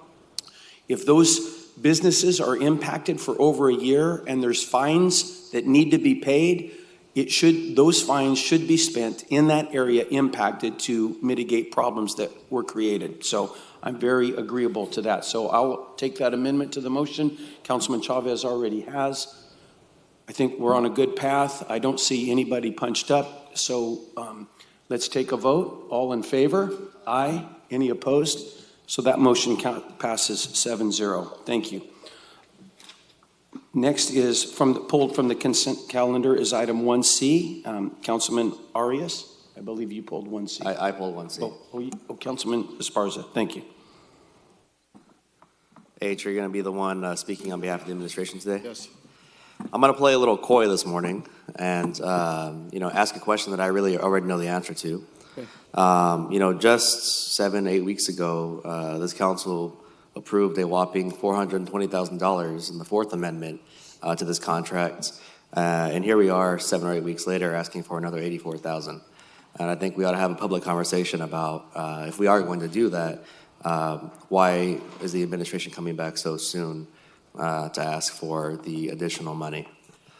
H, let me address that because that was part of the work of the subcommittee that we did. So Councilmember Esparza, so this $84,000 is actually bridge funding. We're currently in the process of issuing new RFPs for the HEAP dollars. And so we met as a subcommittee and decided to bring this forward for consideration. So what this would do is essentially fill that gap funding from now until the new RFP process is developed to keep those outreach workers that are now going to transition over to what's called homeless outreach team. But we wanted to make sure that there was not a disruption in that service. So that really was the intent of this $84,000. But the new money will go through an entirely new RFP process with our own benchmarks and performance goals and measurements. So just wanted to give that as a backdrop before H answers the questions. The new money meaning this $84,000 or meaning going forward on the HEAP funding? HEAP funding. Okay. HEAP funding. Sorry, proceed. So the original HERO team was begun in 2016, and the total funding was. I don't want to go back then. I just want to talk about the Fourth Amendment and the Fifth Amendment. So the original HERO funding started in 2016, and it's been it was an unusual program. The purpose of HERO was to address a gap in our homeless service provision in the city, which was the gap between the street and actual services. And so it created a team to do that. It falls outside of the normal city service delivery framework, but is a part of our contribution to a larger homeless service delivery framework. The last year, we addressed the funding issue. It became a little convoluted. And so there were actually, over the course of the HERO team's existence, there's been 2 infusions of $420,000. That last $420,000 brought us up to the end of March, and now this is bridge funding that will take us to the HEAP funding. Yeah, well, I mean, I'm not taking issue with the work that the HERO team does. I'm just taking issue with the way the city has handled, delivering this service. And so, again, I think if you're a citizen of Fresno and you're reading, maybe you don't read the documents like we do, every week in the binder, and you take a look and say, well, we just spent $420,000. Why do they need another $84,000? I just want to be transparent with the community about where the money from the Fourth Amendment went. And that's the answer. I already know the answer to. I wanted to hear from the administration. Yeah. So those funds covered a time period from the end of March, this March, all the way back through February of 2017. Which the council did not originally authorize, but the services were delivered on behalf of the city. That's right. In the discussion last year concerning HERO, it was noted that there was an oversight. And the oversight was that the HEROES funding was not included in the original budget for last year. So to rectify that oversight, the council approved that $420,000. Okay, well, that's the question I had, and I appreciate you coming up here and airing that out and Beautiful. Having that public discussion. And again, I think the question of the bang for buck and the efficacy of the program is a whole separate question. This was just with respect to why we're coming back and asking for another allocation so soon. Yep. Now that's clear to the public.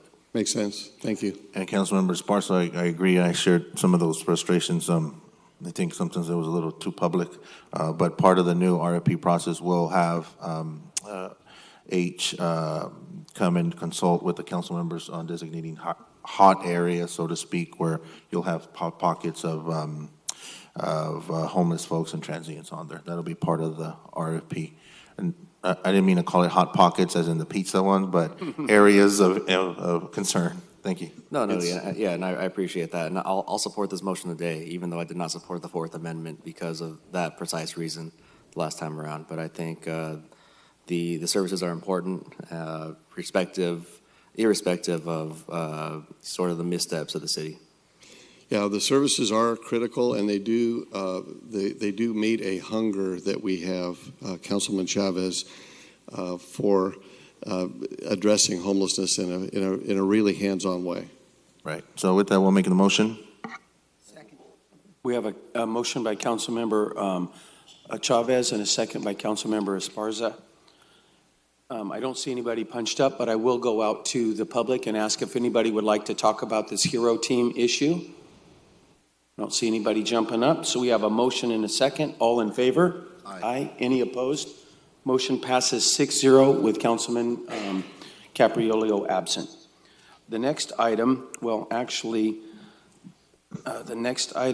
got one move to the general admin and one that has been eliminated, so we're done with today's consent calendar.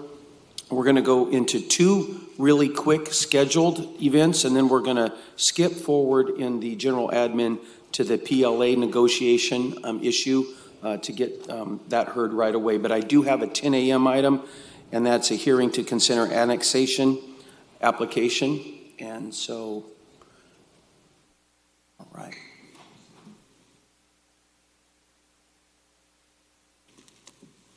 Thank you, Council President. Good morning, Council members. I'm Israel Trejo with the Development and Resource Management Department.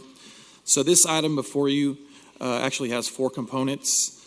There's an annexation, a plan amendment, pre-zone, as well as a vesting tentative track map. So these applications were submitted in order to facilitate the subdivision of property located at the northwest corner of Grantland and Shaw Avenues. There's approximately 26 acres.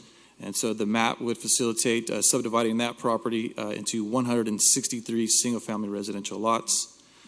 During the processing of this application, staff met with members of the County of Fresno as well as LAFCO, and it was recommended in order to create orderly and logical boundaries to include, as part of the pre-zone and the annexation application, to include an adjacent 0.87 acre parcel, which is owned by an adjacent church. So staff is still in support of annexing said property. Staff met with a representative of that property who is a pastor of the church, and they are still not in agreement with being a part of the pre-zone and annexation application. So additional information, if said parcel, if the 0.87 acre parcel is annexed, they will not be required to connect to the city water or city sewer, as there are no mains in front of said property. Additionally, there's one additional step as part of the annexation process. Both properties will be required to go to the LAFCO Commission in order for approval. And the pastor can also appeal being annexed at that point. Just a couple of quick traffic requirements. So within 2 years of finalization of the subdivision agreement, the applicant is required to signalize Shaw and Bryan Avenues. Additionally, the applicant is required to extend the left turn lane southbound at Shaw and Grantland Avenues from 150 feet to 250 feet. This application was recommended for approval by the Planning Commission back in December by a vote of 7-0. That concludes staff's presentation. I can answer any questions that you may have. Thank you. All right, thank you. And that is in my council district, but I'm going to hear first from Councilmember Arias. Staff, can you confirm for me that the general plan, that the zoning that the general plan included for this area is being recommended as a change? So there is a plan amendment proposed as well. So there's approximately, I believe, 12 acres of community commercial, and I want to say 14 acres of urban neighborhood. Okay, the reason I ask is I was in these chambers earlier this week, and a county supervisor made a comment about if it's in a general plan amendment, if it's in the general plan, we should go ahead and keep it and honor it. And we pointed out that we change the general plan quite often in these chambers. Mm-hmm. So this is an example of us changing the general plan, right? That's correct. And the church was, I'm assuming that the church that was built there was approved by the county years ago, right? I'm sorry, what was that? Church that you referenced? Yes. That we would be rezoning, that was approved by the county years ago, right? Yes, still in the county, yes, correct. So would they remain on their water wells? They would remain on their water well, correct, yes, because there would be no water main in front of their property. And they wouldn't be required to connect? They would not be required to connect. So, okay, well, I have some concerns with this proposal as recommended, and I just want to point out for the rest of my colleagues that we very frequently amend the general plan, and the general plan is simply a long-term document that is on a regular basis changed to fit whatever proposed needs of developers in this community. So with that, thank you for the answers. All right, thank you. I am going to ask, thank you for your presentation. I'm going to ask if any member of the public is here as the overseer of that church in the room today. Okay. Yeah, we'd like anybody of the public that would like to address this item, please come forward and talk to us. You'll have 3 minutes.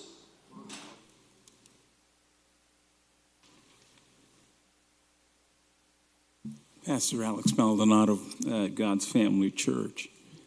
And we have that small little parcel at the end there on the west side, the furthest part of said property. And we just don't feel that at this time we're ready to be annexed. We have all the services that we need on property. And also,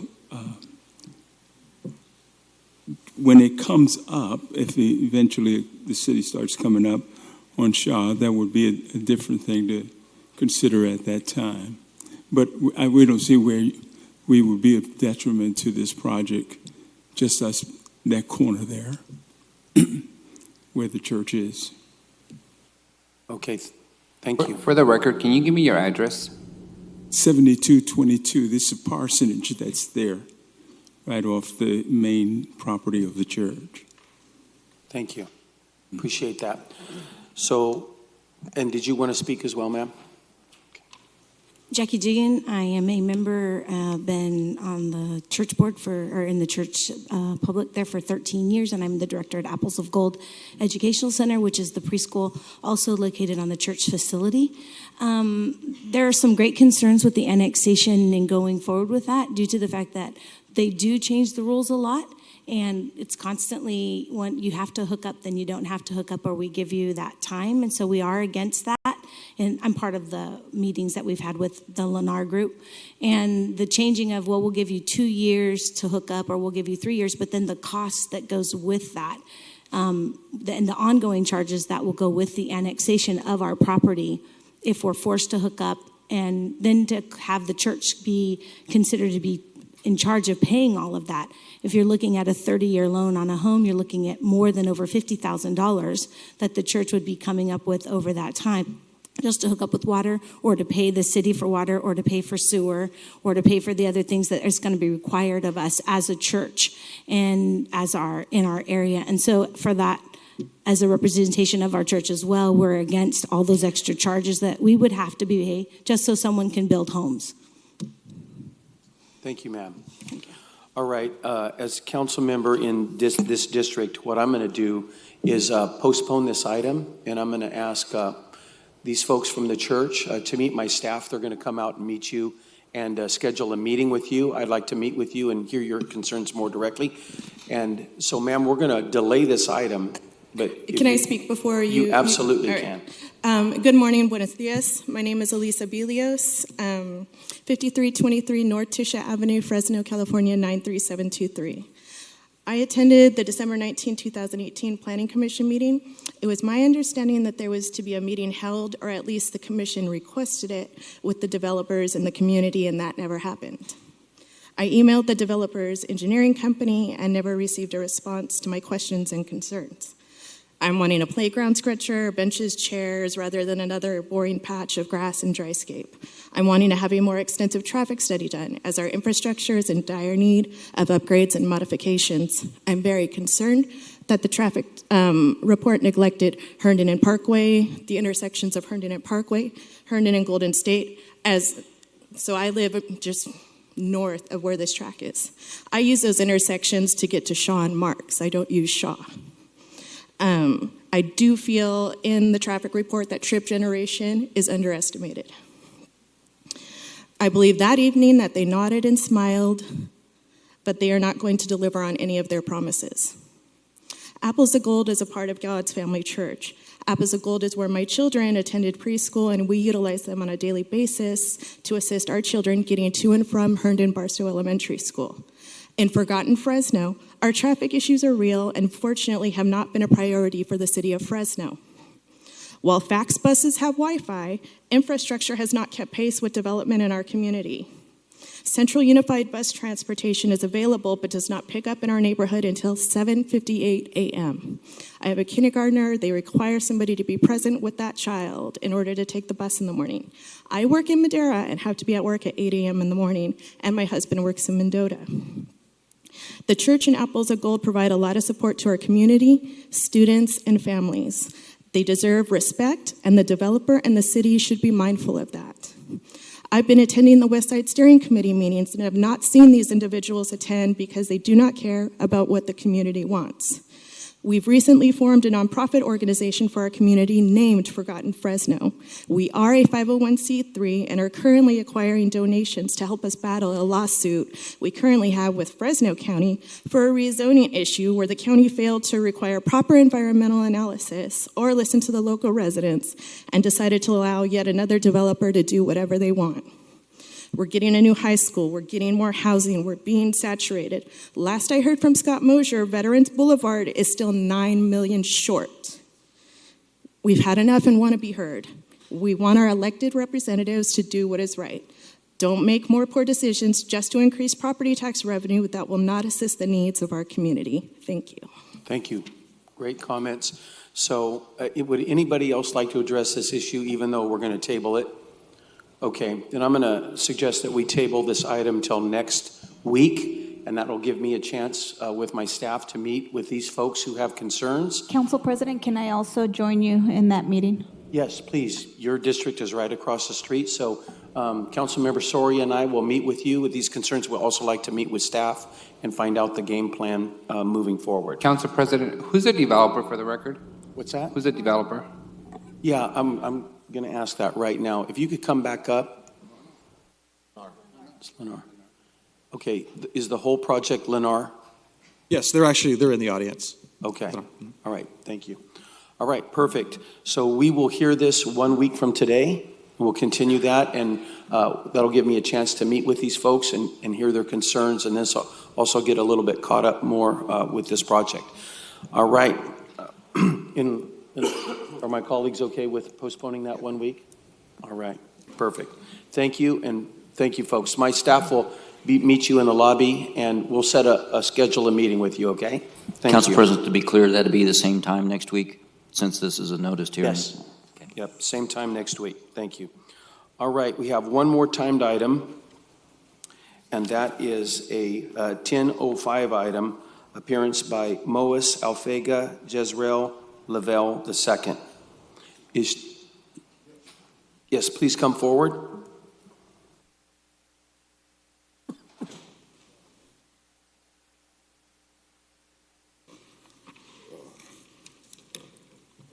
Yes. Please introduce yourself, give us your address, and you'll have 3 minutes. Yes, hello. I'm Moaz Alfega, Jezreel Lavelle II Crawford. I currently reside and I was raised in District 3. I would like to start before I speak to say Allahu Akbar, Amen, and Wachinga. God is the greatest, Alpha man great, Alpha lady great. My purpose of speaking this morning is speak on a major issue, and this major issue is the lack of representation in our Black American culture and the understanding of the people that it consists of. Fresno County Black American culture, pioneers in our American urban living here, which the Black American here are looked at and for innovation, creativity, athletics, dancing, even our casual clothing wear, and understanding of human nature. Yet we provide this, but we as a culture are not presenters of this ourselves. Other ethnic groups and other cultures have to speak for us. But in saying such, let all those before me be revered and respected. As a pioneer, I present to you today that as on something that I've been working on for the past 5 years on the ground root floor, and that is a Black spiritual counselate. This counselate will consist of all urban and Black religions, faith, and spirituality. For this is our moral compass. And being the BSC would be also used as a hub, as a center hub where we, and when I say we, I say all those who live and care for our urban Fresnec culture and homeless community in Fresno. Because the BSC purpose is to make Black African Americans' views, opinions, lifestyles, and to be counted and respected and represented in law and policy making. But this is not a new concept because a lot of our minority cultures have already different Hispanic chambers, Sikh organizations, and even to Scientology. So this would be a add-in from our community, being that we've just only had our first, Black representative in City Council that was from District 3 just in the last few years. So this is why this is very pioneering. But I would love to work with District 3 and District 1 because in these are the churches where majority the black pastors and leaders are located. Not saying we don't have any other spots, but the majority. So demographically, this is where I'm primarily putting my focus, but it has relay to all. Trying to make this quick. So I do have Mr. Reyes and Ms. Soria's email, and I will try to be open to everyone. And also, I just got the information from the man from the Hero team, so I will be constantly in contact. Thank you, sir. Yep, your time's up, but it wasn't wasted. I like hearing about your concept. You're always free to create a committee, like some of the ones you mentioned that come from a third party of residents and churches. But if one of our council members would like to help you with that, I would love that help. Then yes, you can connect with them as well, and they can maybe make that happen. Thank you for your time today. All right, thank you. God bless. All right, as I said that I was going to do, we're going to skip several of the agenda items on general admin. We're going to go directly to the city council section of our agenda. And this is item 4A. It's a resolution. Oh, and by the way, the mayor requested if he could sit up on the dais, and I told him that he could. And so hopefully he'll understand that we're skipping to this item right now. It's a resolution directing city staff and the city attorney to prepare and negotiate a project labor agreement for airport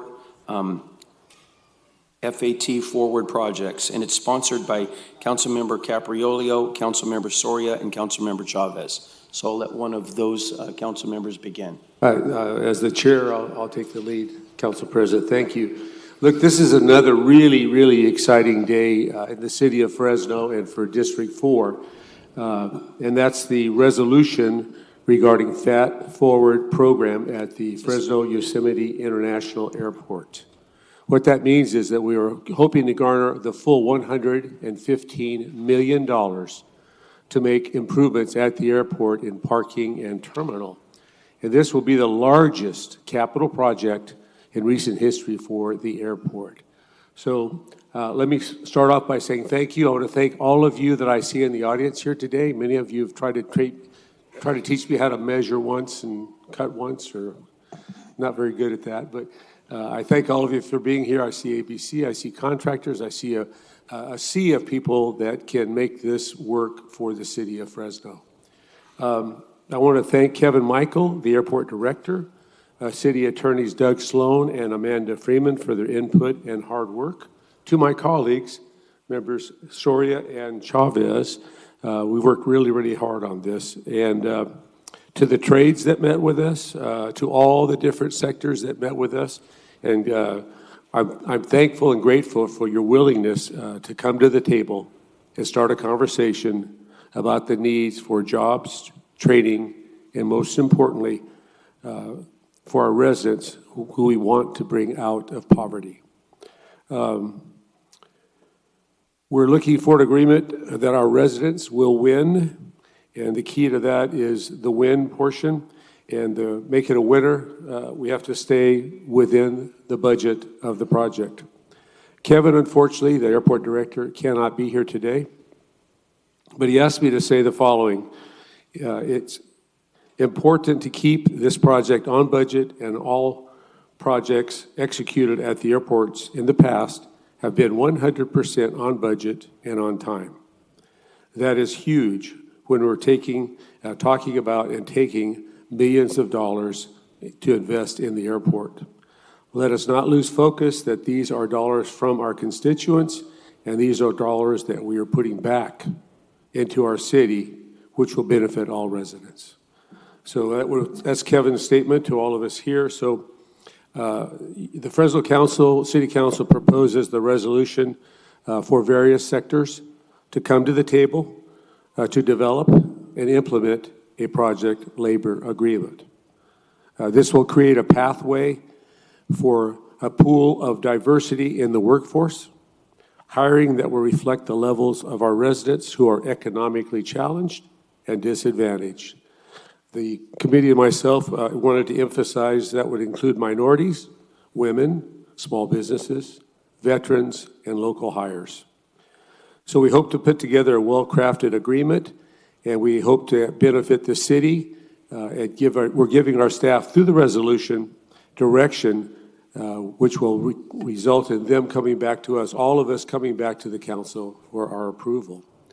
With that said, Council President, I'd like to ask that part of the resolution formally include a creation of the ad hoc committee. And since the airport is in my district, I would chair it, including members Soria and Chavez. So I make a motion to approve the resolution. And there's so much that we've discussed in this process involving all of us here in this room and all those listening to what we're trying to achieve for the city of Fresno and I say my airport, our airport. And it is one of my crown jewels of District 4. Thank you. Fresno State, if you were here earlier, we raised a lot of money for the university to feed the students there. So super exciting for me. At this point, I defer to my colleagues, my committee members. Yes, and we're going to go to Councilmember Soria, but first I'd like to be really clear with you. It's measure twice, cut once. I told you. Councilmember. That's why I'm an attorney. Right. He's not a carpenter. All right. Councilmember Soria. Thank you, Council President, and I want to thank my colleague, Councilmember Capriolio, for really summarizing what we're trying to do today. I want to thank everyone who has been involved up to date. on this resolution. It's only the first step and the beginning to what I believe is an important thing for the city of Fresno and for our residents. I think no one would be opposed to putting Fresno first, and that's what we're doing today.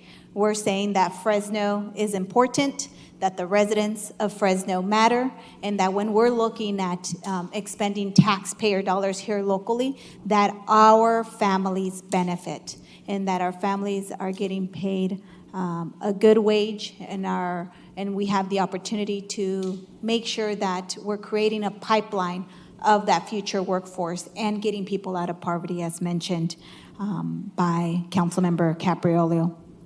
It's exciting today because this is one of the biggest capital investments being made in the airport. And beyond what will come out of this agreement, the expansion really will help our local economy.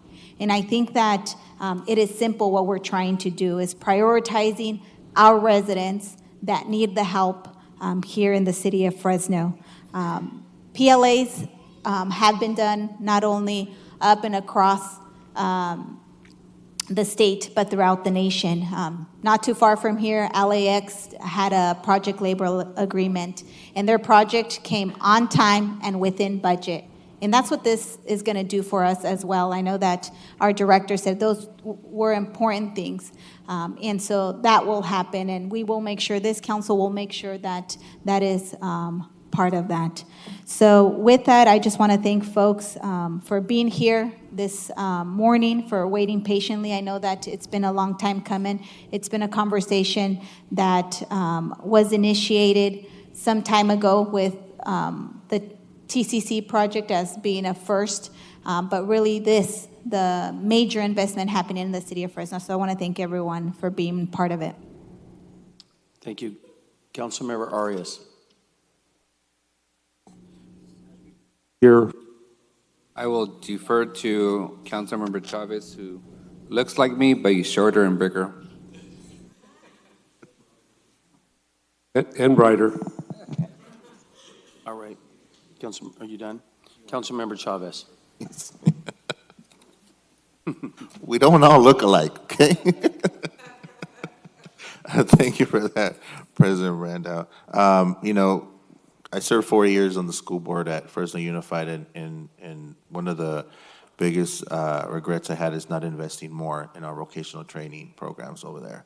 I wish we could have done a little bit more. We got the ball rolling, but I think, you know, what you'll have here is an opportunity to leverage resources here and keep them locally, but more importantly, invest in people. And that's going to be one of the big components that is a priority for me, and making sure that our local workforce has that capacity building opportunity, because I think this is more than just jobs. It's livelihoods, and it's building a career for people that live in our community. And one of the other big components is we want to keep that money local. We know how important it is for folks to have a living wage here in our community, because they invest that right back into our restaurants. And so I'm looking forward to the subsequent conversations. Councilmember Capriolio and Soya, thank you for your leadership, and look forward to the conversation in the near future.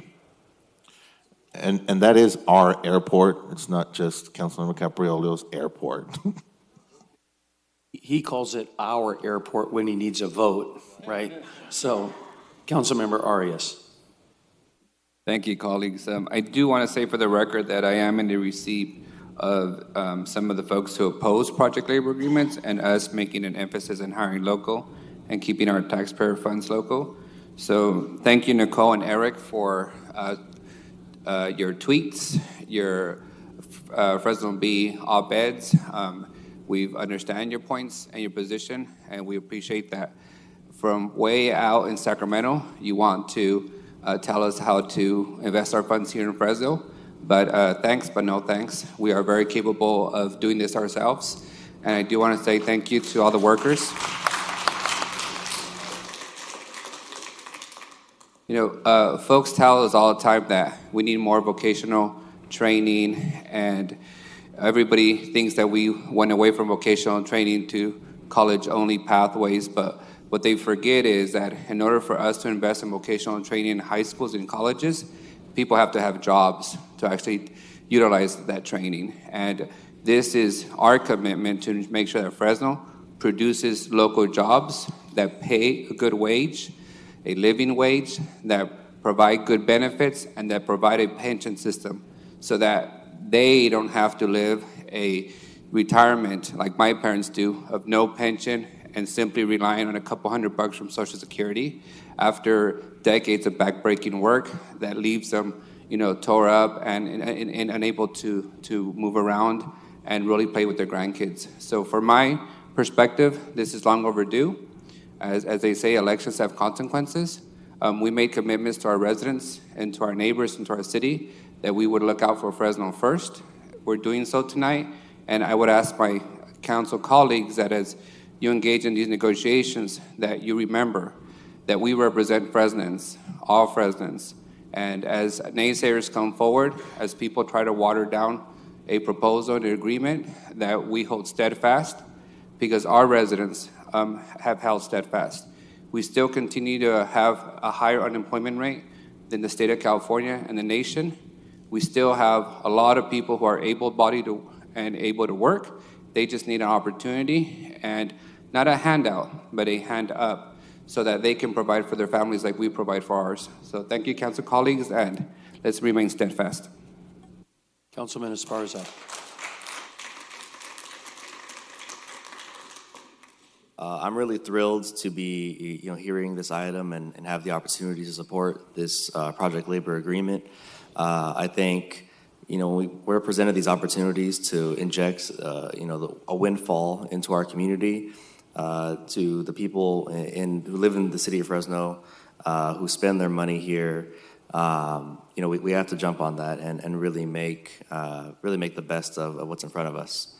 For me, I just wandered over to City Hall from half a mile away at the Fresno County Office of Education, and we just opened CTEC High School, Career Technical Education High School, in District 7. Formerly, over there was District 3, same area. Here it's District 7.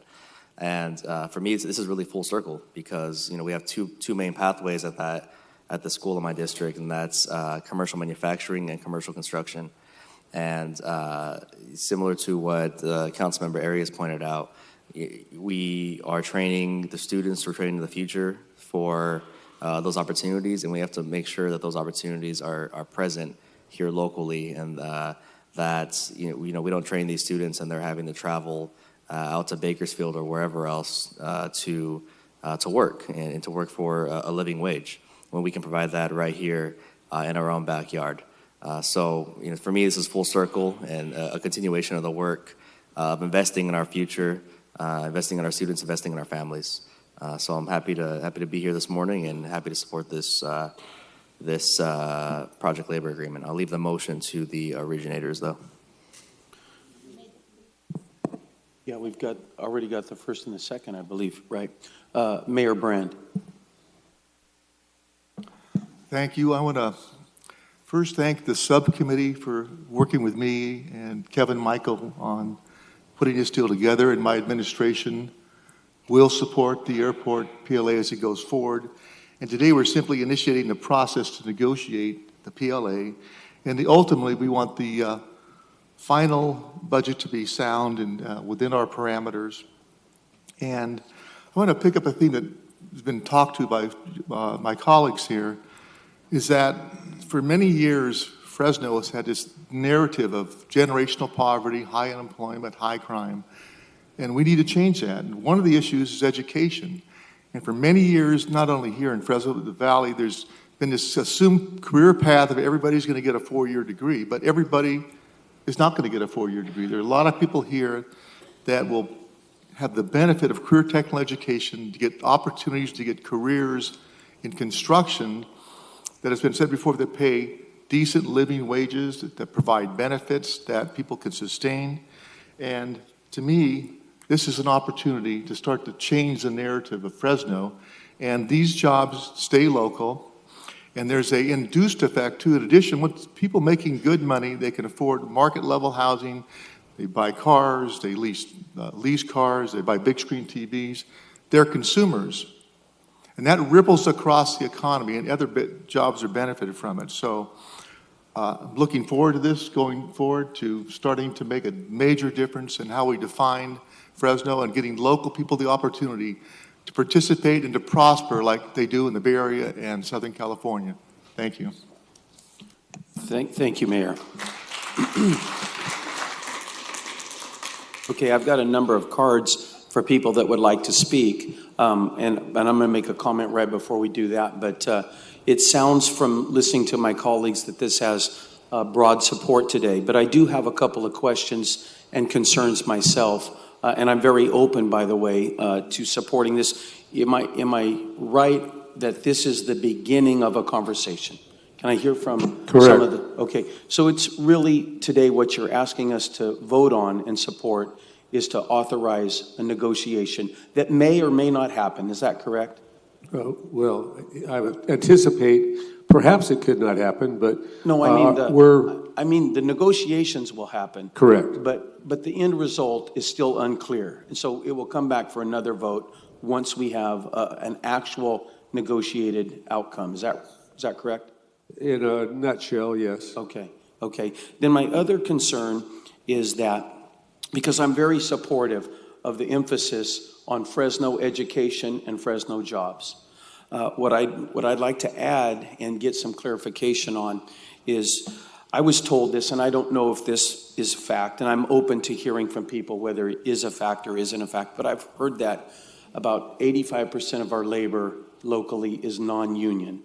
And I'd like to know if non-union labor would be a part of this negotiation. Will their voices be heard? And will we look at an attempt of allowing all contractors in our community to bid on this work? I think it's pretty much, my colleagues can chime in as well, but it's pretty much a beginning point, a starting point, and the doors are open to everyone. And our goal, once again, is to employ, benefit, help our city, help our residents. This community needs that type of stimulus, and that's the thrust of what we're doing. And I would be a little more direct. 85% is just simply fake news. Nobody has ever proven to me that that's based on facts. So I personally dealt with this on the State Center Community College Board, and again, we've made historical investments in Boca Ed. Fresno Unified has made historical investments, millions of dollars, County Office of Ed, Fresno City College, but they don't control the job creation. We do. So if we really want Boca Ed to be a priority for the city, then the job creators, this council has to take the lead on that work. Yeah, and I told you I was open to hearing about that, and I'll investigate it more.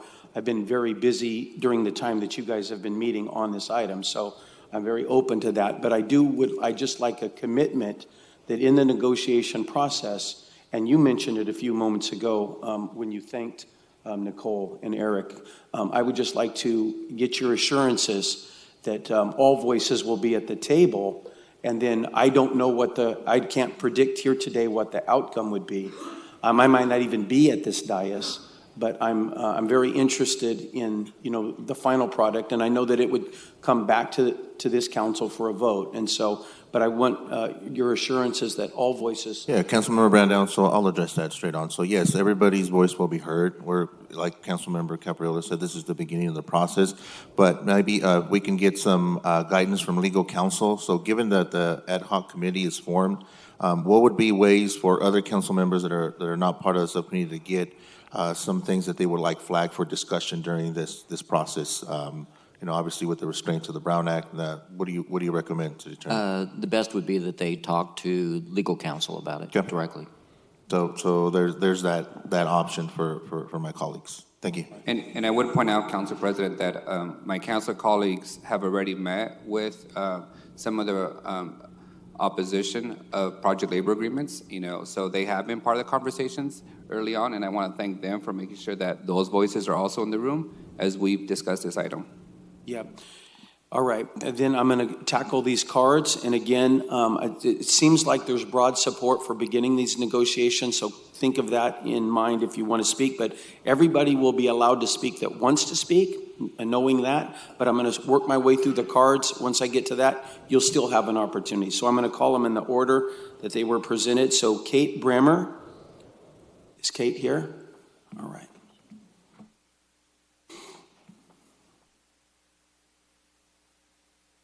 Hello.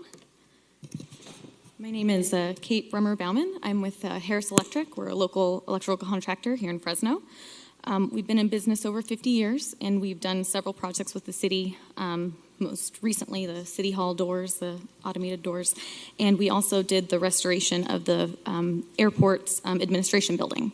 So we've done several projects with the city. And I totally agree. We want local work. We are local contractors. The way PLAs have traditionally been written, it completely prohibits us from participating in that. So we wanted to thank you very much for being open to having us at the table. My understanding is that you've invited Nicole from ABC. She represents our Fresno chapter, all local contractors here in Fresno. So for her, for us to be at the table, that we can be represented. Traditionally, it's only union representation, and traditionally, historically, it always includes language that effectively prohibits our employees from working on these projects. No one should be forced to join a union in order to work.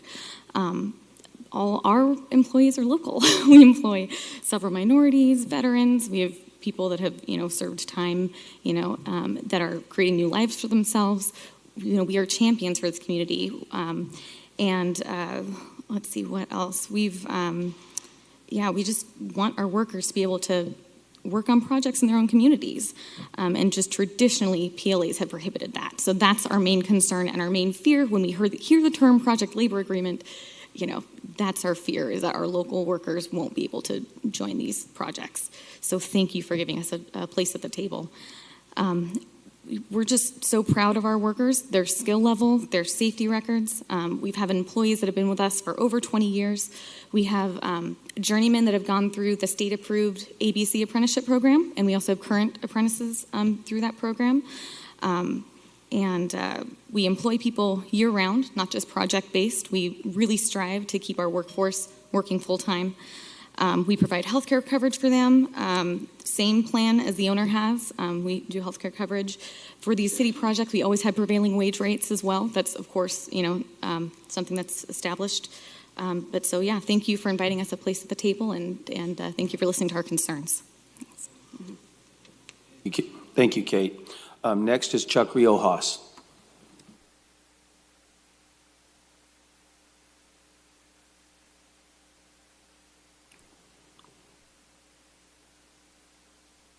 Good morning, Council President and Council.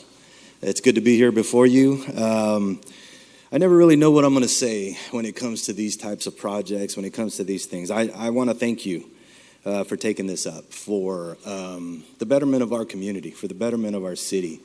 We, in the building trades, strive for apprenticeship and apprenticeship readiness programs. We do this because we know, and we experience this in our lives, and we know what apprenticeship does to a community. We know what an apprenticeship does to a family.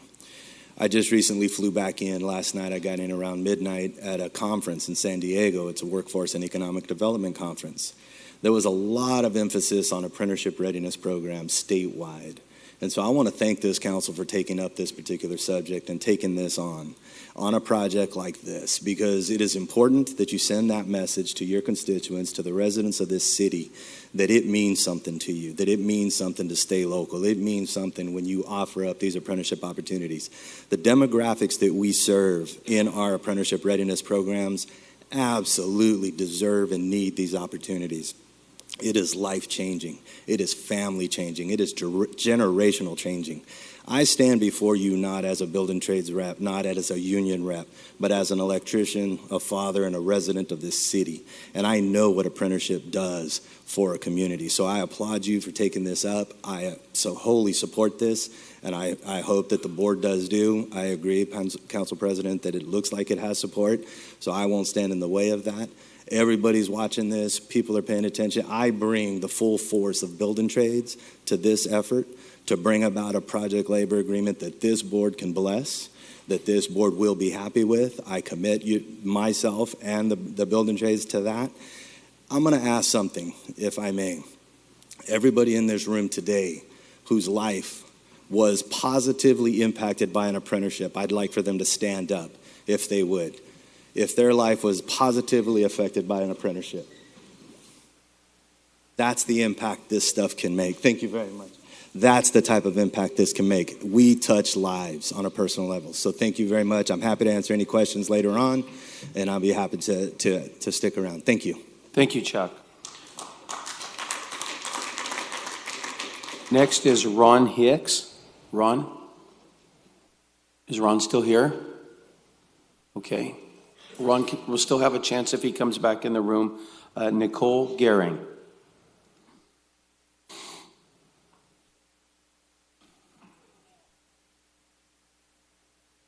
Good morning, Council President, members of the Fresno City Council. Nicole Gehring with Associated Builders and Contractors, Northern California chapter. I too believe strongly in apprenticeship, pre-apprenticeship, craft training, and in changing people's lives. That's why I work where I do. That's why I do what I do, and I've been doing it for 12 years because I represent the members and their workers in this community who are building this community. We recently had a chance to do some work with Valley Apprenticeship Center, and we now have a couple of their people in our apprenticeship programs. We also had a member who took one of their people and hired them as their safety director, a woman. And finally, we've done some work with some homeless groups in the community. And they actually are one of those people who were formerly homeless is now working with one of our members here in Fresno, Curtel Communications. So I believe in apprenticeship, and it changes lives for people in the community. I want to thank Council Members Chavez and Capriolio for reaching out to us to be part of this process, because we are inclusive and we want everybody to have an opportunity in this community to be a part of this project. So we are happy to be part of those negotiations and look forward to an agreement that is fair. That will allow some of these people that I just mentioned to be able to work on this important project. So I thank you very much and look forward to a fair PLA. It's been done before, and people, need to stand up and be inclusive of the community. We need pipelines for everybody. There is a massive workforce shortage in the state. The last numbers I looked are now at over 500,000 if you go to build your future. And so we need to do everything we can to work with every pipeline available to eliminate barriers and get these people working. Thank you very much. Thank you, Nicole. Eric Christian. Is Eric available? Eric will also have a chance if he comes back in the room.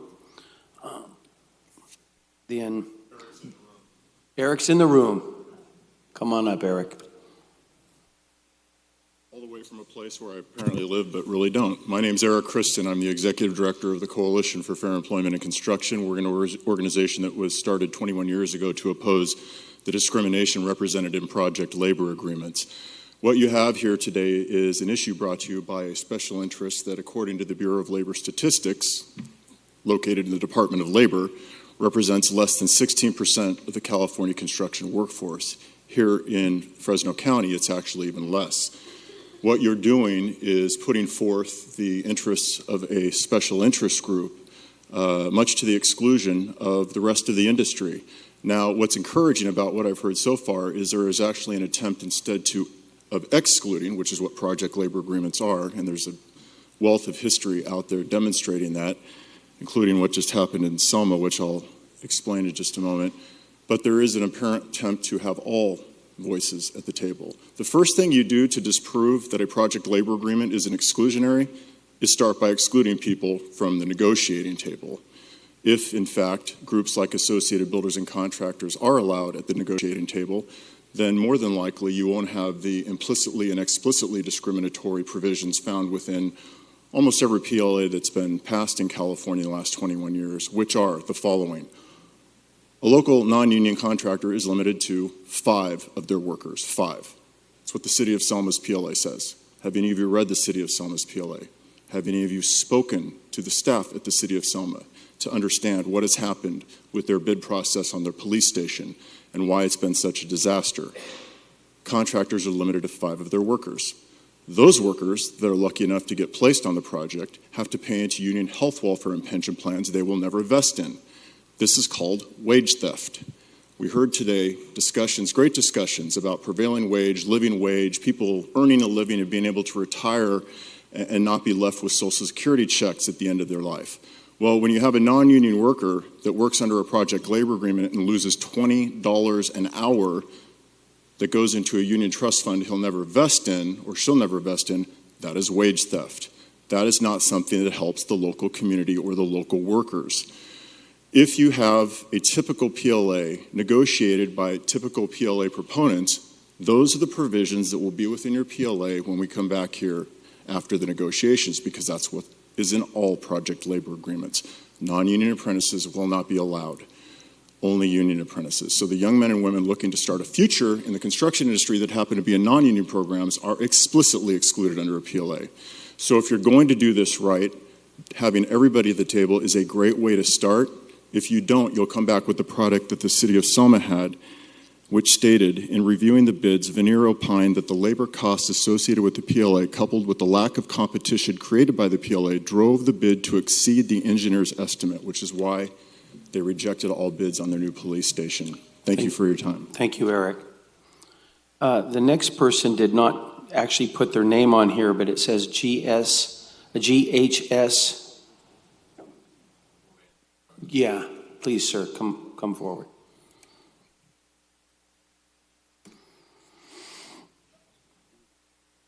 Good morning, council members. I'm standing here today to be in support of PLA agreements. By seeing that, I am a union employer, signatory to the Northern California Carpenters Union, as well as that we envision a global economy that uses business as a force for good. The economy is comprised of a new type of corporation or contractors, which purpose-driven is to create the benefit of all stakeholders, not just shareholders.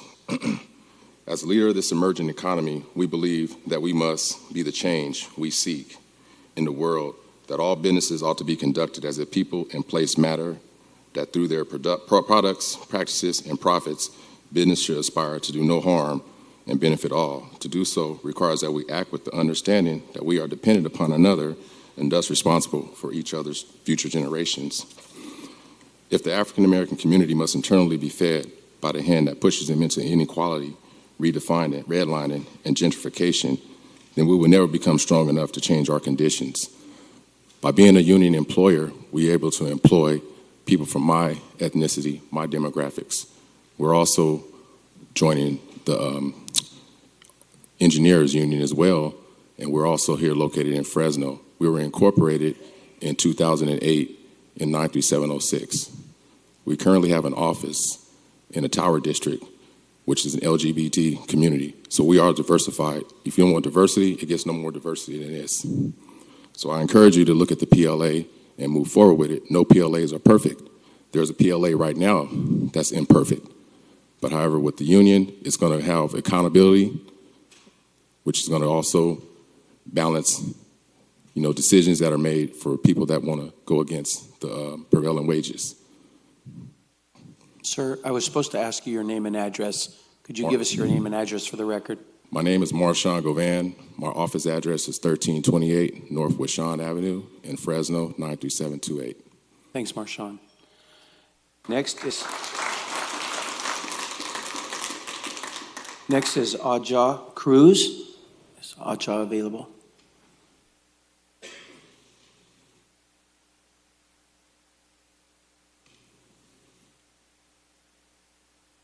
Good morning. My name is Aja Cruz. I am here this morning as a representative of VOICE, the organization, which stands for Voice of Including Community Equitably. Also as a representative of your Fresno NAACP Chapter 1038. And we are in support of your PLA. We would like to see the importance of the community stand forward, and we would like to thank you all for supporting it. We do believe in creating not only jobs for our people, but careers for a stable life, and that is something that we're looking forward to in our community. Thank you. Thank you, Aja. Now, if Ron Hicks made it, did Ron Hicks make it back into the room? Okay, I guess not. Anybody else like to, that's the end of the cards that have been turned into me, but anybody else can also have 3 minutes if you want to tell us your name and address. Yes, ma'am, please come forward.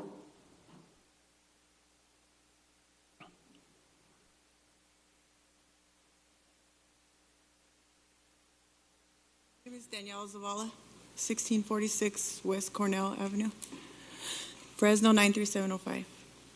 I just got something quick to say. I want to say that I'm a testimony, an ex-Bulldog gang member who was trained in the Carpenters Union apprenticeship, and I'm now a taxpayer and considered middle upper class because of the union and the employment apprenticeship programs. And I'm in support of this 100%. I had to go to the Bay Area to work, and I still pay my home taxes here and want to invest here. I'm a member of To Know Him Ministries, a church that invests in the homeless community and gang members, and I'm in support of this 100%. Thank you. Thank you, Danielle.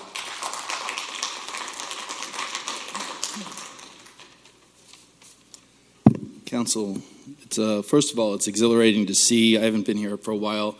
Welcome, Council Member Arias. And as far as elections certainly do have consequences, and it's exhilarating to hear the points of view being expressed here today. I'm Daniel O'Connell. I live at 3260 East Kirchhoff. I'm the Executive Director of the Central Valley Partnership. We are a regional network of labor unions, environmental organizations, community groups spanning the southern San Joaquin Valley. Our partnership strongly supports a PLA being negotiated on the airport expansion. In recent years, we have been doing outreach to educate the community on the foundational importance of labor unions, and specifically project labor agreements, as a way to rebuild the middle class and support working families in Fresno. A project labor agreement is a pre-hire agreement designed to facilitate complex construction projects just like the one we have before us today. Each PLA is negotiated and designed individually, tailored to meet the needs of specific project managers, owners, and the community. By governing and establishing work rules, pay rates, and dispute resolution processes for every worker on the project, PLAs maximize project stability, efficiency, and productivity. Some of the essential values in a project labor agreement are prevailing wage guarantees, local hire prioritization, and apprenticeship programs to train a new generation of skilled workers. PLAs ensure that projects are not only completed on time, but also on or under budget. Once negotiated, we, the partnership, look to reference and use this specific PLA to educate the public on these workplace contracts. And we hope to extend the values expressed in this agreement into future comprehensive citywide policies. Behind me, you'll see the building trades and specifically the carpenters in their yellow vests. I saw them out front and I said, guys, you've been watching too much TV about France. You're not going to have to strong arm too much today. But I do think that we need to support our working families. Labor unions and project labor agreements are the mechanisms to building and rebuilding our community. I hope that you move forward with this process and negotiation. Thank you. Thank you, Dan. Anybody else like to address council before we take a vote? Looks like we're clear out there in the community. Councilmember Arias. Council President, I do want to clear up a couple of points. To our friends in Sacramento who point out the Selma example, we actually are very familiar with the Selma example. And let me walk those for the general public what happened in Selma. Selma had a $6 million bond. They waited 4 years to go out to bid. Construction costs increased across the whole state and the nation. That's the primary driver for the over budget project. It wasn't the PLA, it was the fact that construction costs have increased for everyone. Two, the city of Fresno just completed a $500,000 water treatment facility on time and on budget. In short, this isn't Selma. Fresno can handle its construction projects on time and on budget, and I have full faith in our colleagues and the mayor and the administration that will work out an agreement. I also want to be very clear about expectations. Every voice will be heard, but those voices will not drive the decision for this body. We are very capable of understanding, thoroughly researching a PLA that's in the best interest of our Fresno residents, and that will be the ultimate driver of a PLA. It won't be any one voice. With that, I call for the question. Thank you. Any other council members? Councilmember Capriolio. I just wanted to make sure my motion would include the request to the ad hoc committee formation, as well as the motion for approval of the resolution. I think my colleagues would join in that, and the second as well. Yeah. Okay. Mayor Brand, I'd like to ask, I ask my colleagues for a commitment that all voices would be at the table, including non-union labor. Do I have your commitment as you enter negotiations that your administration would also be inclusive? I will work directly with the subcommittee to find the best process forward and to be fair in how we approach everybody. If we can find a way to do it, we'll find a way to do it. All right, thank you. We've got a clear screen, and do you mind if we do an electronic vote? We prefer that. We've got the question, and we're calling for this vote right now. Thank you. Motion passes unanimously, 7-0. Thank you, everybody, for coming out to our council meeting this morning. This negotiation will now begin, and I'm sure that we'll see you all sometime in the future. Thank you.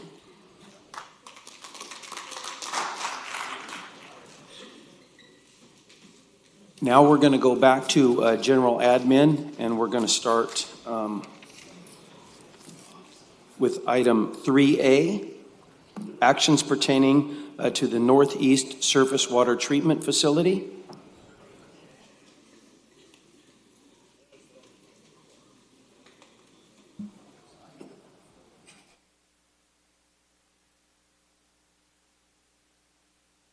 Okay, we're going to take about 3 minutes to let the room clear, and then we'll be right back with that action.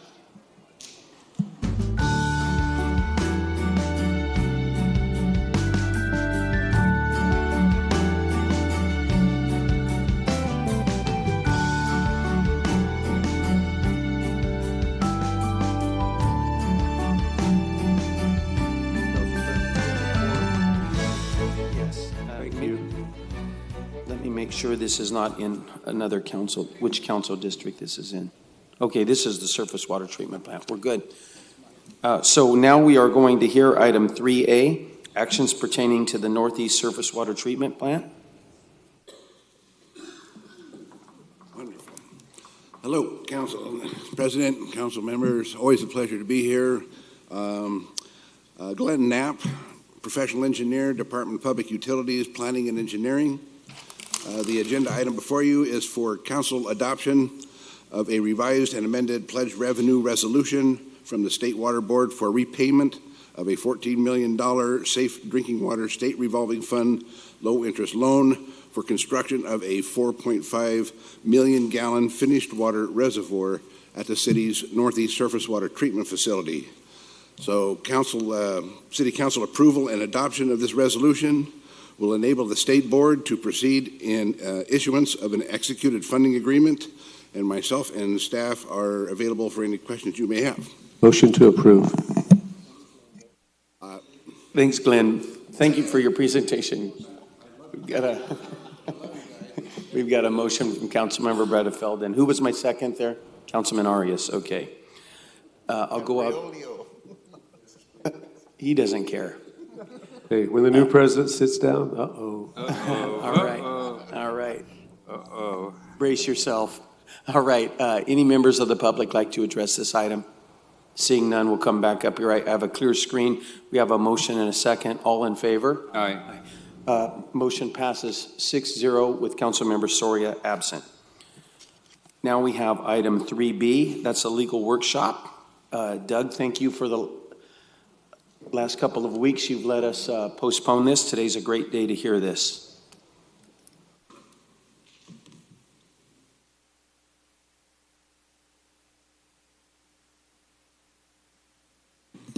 Good morning, Council. As you know, this is our legal workshop. We're doing about once a year now. The idea is to have a high-level discussion of some legal issues with the city, not get into anything privileged. As we discuss some topics, I do have some of our experts here behind me for backup in case you want to explore some topics more deeply. As I go, feel free to stop, ask questions, skip things if you don't want to hear about it, or explore them as we go. And I will note some of the things where we've had significant changes in the law that are important to know about too. So we're going to talk about first our charter structure, charter official authority, sources of law, the council rules of procedure that affect everything we do here, CEQA, which is of course always a hot topic, contracting, procurement, Brown Act, Public Records Act, FPPC, and discrimination and harassment. That's a lot to cover. I will focus on the things that we've had significant changes in. First of all, the charter structure. As you know, Fresno is a charter city. The charter is essentially our constitution, allows us to do things our own way. For example, having 7 council members and a strong mayor is pursuant to the charter. In general law, cities would not experience that. Under the charter, the 2 main features of the charter is that, of course, the council is the legislative body in charge of everything except what is specifically delegated otherwise. The council sets policy for the city and hires and fires the city attorney and city clerk. Of course, the city attorney and city clerk work for all of the city employees and officials. And then the mayor's primary responsibility is to hire and direct the city manager. And then, of course, the mayor has veto power and so forth. And then almost all 4,000 employees of the city then report underneath the city manager through the various department directors. One position is unique in the city, that is the controller. The manager plus the council have to agree on hiring or appointing the controller, but then the controller day-to-day is directed by the city manager. So that is, and then of course retirement under the charter is a separate entity. Yes. I'm sorry, Council, would you like questions as you go along or at the end of your presentation? Feel free to ask as we go along. So can you walk me through the controller? Does that require council approval for termination and hiring? No, the charter says the council and the manager must agree to appoint the manager. And it doesn't talk about termination. There are other provisions in the charter, for example, on the city attorney. The council has the authority to hire and terminate, and so it specifically says that in the charter. So it doesn't specifically say that for the controller. So it's silent on the controller, termination. Right. It does not say that the council plus the manager must agree on termination. So historically speaking, what's been the practice of replacing the controller? Are they terminated by the manager? What's occurred historically? I don't recall a controller being terminated in a long time. No, I believe the last few that we've had have resigned. I don't recall an instance when we actually removed a controller. At least not since we've gone to strong mayor. No, I don't even think before then that I can recall. Right. So that is the charter structure. And then I was saying retirement is a separate entity under the charter, and that independence is there so it doesn't have political influence on what they do with their investments and so forth. Charter officials, a little deeper on some of the authority and responsibility. The council has, under the charter, all authority unless authority is specifically delegated to others. That includes legislation, approving the budget. The council is in charge of all legal matters, appointing city attorney and city clerk, approve the organizational structure and duties of everybody in the city, except where the charter specifically says otherwise. The mayor actually is responsible to prepare the budget, hires and directs the manager, recommends policy to the council for approval.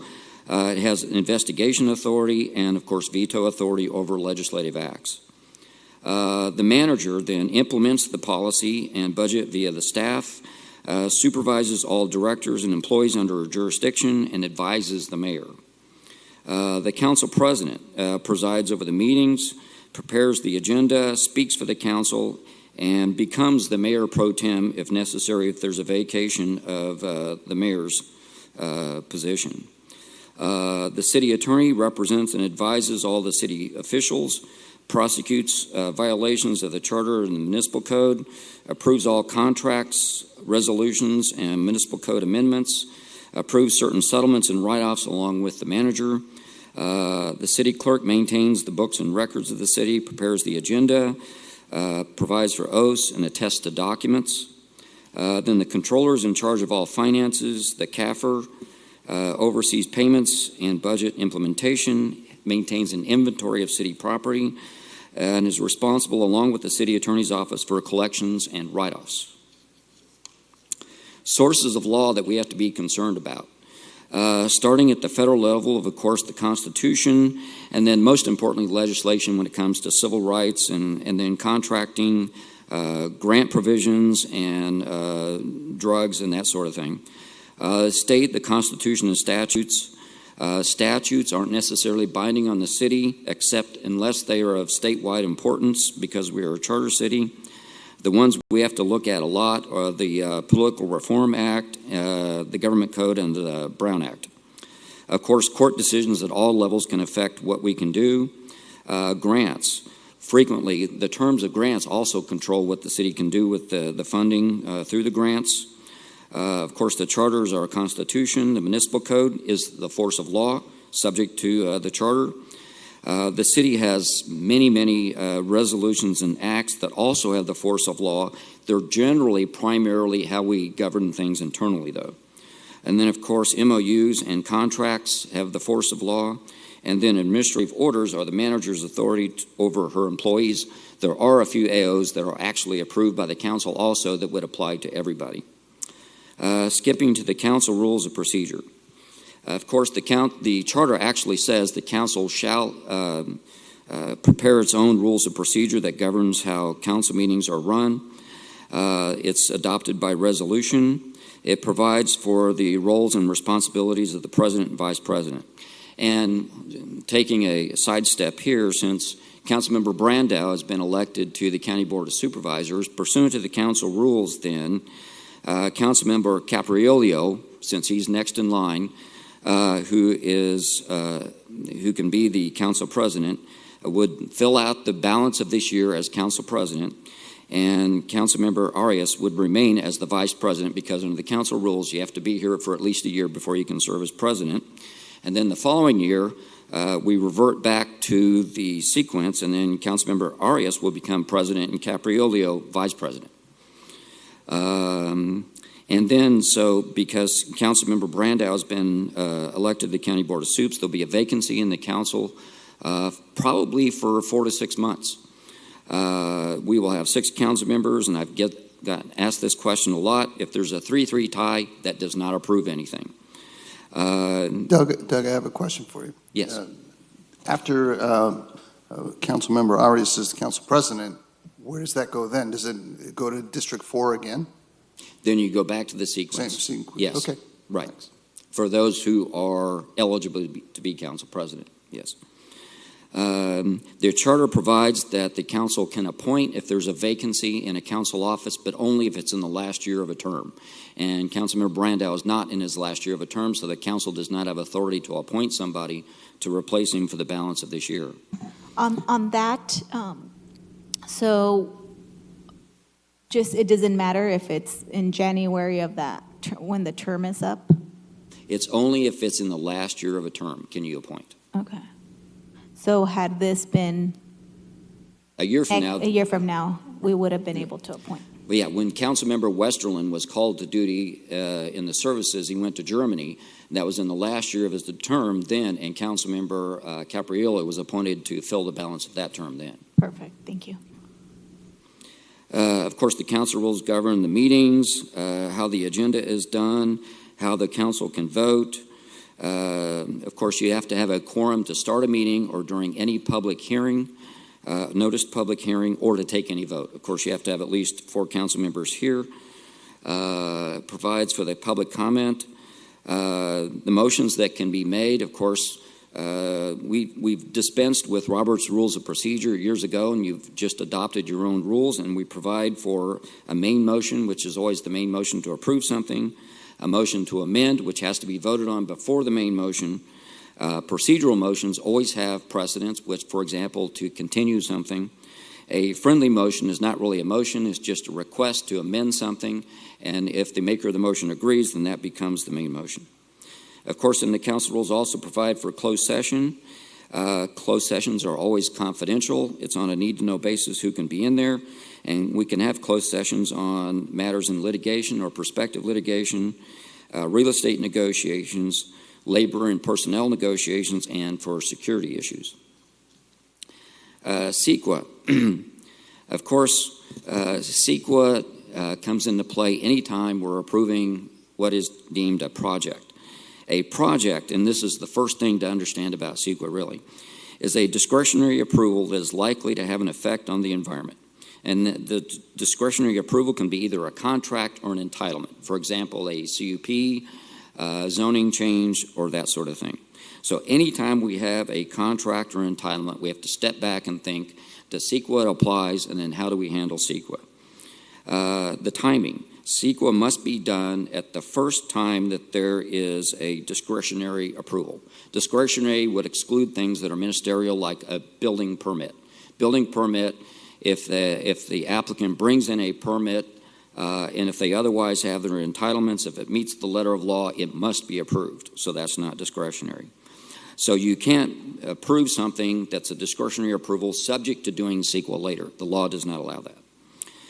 The types of CEQA documents can be an EIR, Environmental Impact Report, which is the highest level, mitigated negative declaration, finding of conformity, an addendum, or various exemptions. Some projects under CEQA are exempt because of the circumstances, or some because of statutory exemptions. For example, the Olympics is a statutory exemption. If we're going to host the Olympics, you're not required to comply with CEQA for that. I think the reason for that would be you'd never have the Olympics if you had to go through CEQA to analyze that. An EIR. An EIR, if it's challenged in court, it must be upheld if there's any substantial evidence in the record to support the analysis. So that's the most defensible kind of CEQA document. Doug, yes. Who determines which of these paths to follow on any given development project? Typically, it's the development, DARM. Starts that process through an initial study to determine what type of document should be done in coordination with the applicant, sometimes also in coordination with our office. But ultimately, it's the council. When approving something, if, for example, if a document came to you for approval with an MND, if you weren't satisfied, you could say, go back and do an EIR. Yeah, but as you know, none of these council members, including myself, are EIR attorneys. So do we have assurances that your office validates that every project has gone through the right level of analysis? Or because what you're suggesting is sometimes you guys are involved, sometimes you're not. But once this council approves it, we're on the hook for whether the most thorough analysis or the necessary or appropriate analysis was completed. And none of us here are qualified to determine whether a EIR or a negative deck is the appropriate vehicle for that project. It can be very difficult sometimes, and there is a lot of gray area. Typically, if you know that you're going to have a project with impacts that's going to be susceptible to challenge, you would be more likely to want to do an EIR. If you know up front there are going to be impacts that cannot be mitigated, then of course you have to do the EIR. But there are some gray areas, and there are a lot of judgment calls to be made too. If, for example, there's a desire to get something approved more quickly and less costly, if you're within that gray area where an MND would work, then you may try to do that. On the other, and if you don't expect a legal challenge. On the other hand, if you're doing a project that you know is going to be challenged, for example, the Fulton Mall, when we did that, there was a high expectation that it was going to be challenged. You want to make sure you do it right, then you do the EIR.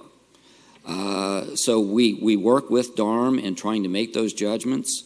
But there is a lot of judgment call involved with it. Personally, I would like to see that be the standard, that legal counsel has confirmed that whatever DARM is recommending in terms of process is defensible and in the best interest of the city, so that we have a level of assurance that legal counsel has reviewed and weighed in on the matter. All right, will do. Then, of course, when it's an EIR, it's upheld if there's any substantial evidence to support it. The flip side of an EIR is that it's much more costly and time-consuming, but it's more defensible in the end. EIRs are running $200,000 to $300,000 for a project now, and some can be even more than that. For example, the EIR for the general plan itself could be close to $1 million to do that. An MND, mitigated negative declaration, that essentially means that for whatever impacts are anticipated, they would be fully mitigated through the measures set forth in the document. And an MND will not be upheld if there can be a fair argument that there should have been an EIR. So it is more risky to do an MND. It is, but however, it's cheaper and quicker to do it. One new area of the law, or relatively new, that we're wrestling with is tribal consultation. Under state law for projects, there's a list of recognized tribes in the state of California that have requested notice for specific projects if they come along in their areas. And then the city or whatever the lead agency must consult with that tribal agency to see if they have any comments or objections to the project. And of course, Talia here is our CEQA czar, and she's more than happy to bring her CEQA book and meet with you at any time to talk about CEQA issues. Contracting. For any contract for the city to be approved, basically 4 things must be met. There must be authority to enter into the contract. There must be some kind of competitive process if it's required. There must be an appropriation, meaning that it's in the budget, a budget amendment, and funds are available for the contract. And there must be legal review, that is, our office must approve it as to form. As far as authority, the charter says all authority lies with the council for contracting unless there is a delegation of that authority. For example, the city managers delegated authority up to $50,000 to enter into contracts. Individual council members have authority up to $50,000 for expenditures from council district funds. The city attorney has authority to hire outside counsel and incur expenses for legal matters where there's an appropriation for it. Settlement authority, where there's a claim up to $50,000 where the city manager and the city attorney agree. For write-offs, there's authority up to $50,000 with the manager and city attorney agreeing. For code enforcement, there's authority up to $100,000 to settle. For example, at a property, there have been high fines on it, and where there's an agreement to bring the property into compliance, then we can waive up to $100,000 of those fines and costs. And then the purchasing manager is delegated authority for certain purchasing. Under the charter, formal competitive process is required for public works of improvement where the cost is now over $138,000. That's adjusted for inflation. And then competitive process, there can either be formal bids, RFPs, RFQs, and so forth. But over the 138, then formal competitive process is required. And of course, appropriation means that it's either in the budget approved in June or some kind of budget amendment. And then there's actually money available to pay for it. And when it comes to legal review, all the city attorney's office is looking at is whether it is a legal contract, not whether it's a good idea. Procurement, getting into the procurement process a little deeper. Formal spec bid is what you typically see for construction projects. There is a process available for design build. That's sort of figure it out as you go process. It's actually pretty rare. And our process for doing design build is not all that refined because we've not experienced it very often. An RFP. RFP, you're not required to go along with the low bid. You can pick the best value for certain types of things, typically services. There can be an informal process, and then there are exceptions also. The charter and municipal code allows a local preference of up to 5% on certain services and projects, but not where the project is paid for with state or federal funds. We also have a no contact rule. The municipal code provides that while something is out to bid or RFP, then the proposers or potential proposers are not allowed to have any contact with the elected officials. Of course, public works and improvement are basically building things.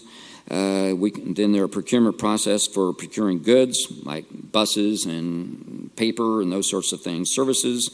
Other types of contracts with other types of authority to enter into them would include employment contracts, governmental or interagency MOUs. I will note that the municipal code does not provide for any process for selling real estate. Unless property is declared surplus property, there is no process, no requirement to go out to bid or RFP or anything like that. The Brown Act. Of course, legislators... I'm sorry. On that point, so right now we don't have any uniform process for disposing of real estate properties? No. Other than coming to council for approval, there is no process. You can sell property to anybody you want to for any reason. From my perspective, as the fifth largest city in the state, we should probably have a process in place that this council approves and staff clearly understands, how to process those disposal of real estate. Okay. We can work with you on that if you'd like. Yeah, I think I would be interested in also looking at, from the council's perspective, on a policy as to how we can be transparent and fair as we are disposing of property. I think that there should probably be a threshold, right, in terms of kind of the value once like it over reaches $50,000. Yeah, or something like that, where we do set a citywide policy. I think it only makes sense given that we are a very large city. And I would also point out, though, that the city manager has indicated that we do come to council in closed session every time we are anticipating selling any property. So she has made that a standard practice, that we do come to council to inform the council when we are trying to sell a piece of property.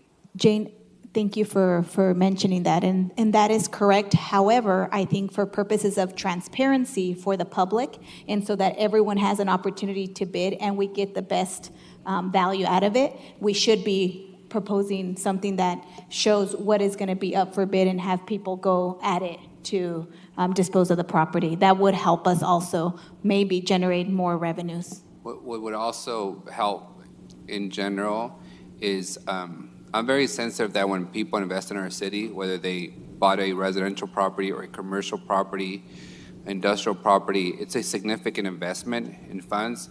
And if the city owns a property adjacent to them, they should be notified of the intent to, one, sell the property, and two, what's being proposed on their property before this council hears it in closed session and simply makes a decision to sell. It's part of being a good neighbor. You ought to know whether your neighbor's planning a Starbucks next door, a movie theater, or an adult bookstore.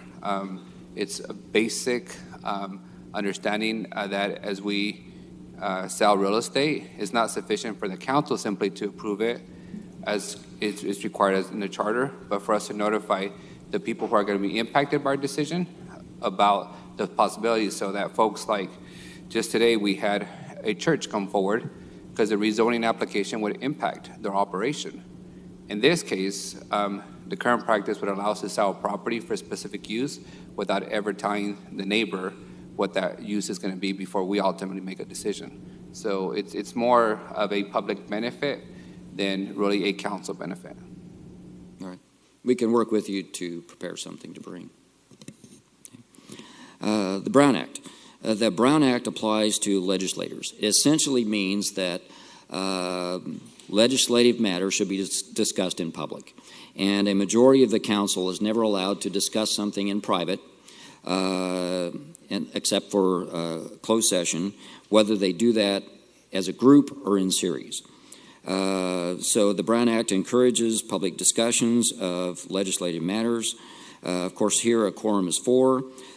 Serial meetings, of course, Councilmember A cannot discuss something with B, B with C, and C with D in private without having that discussion in public also. The Brown Act also concerns how we notice public meetings. It requires fair notice of what's intended to be discussed at the public meeting. A regular meeting, it requires 72 hours notice, and a special meeting, 24 hours notice.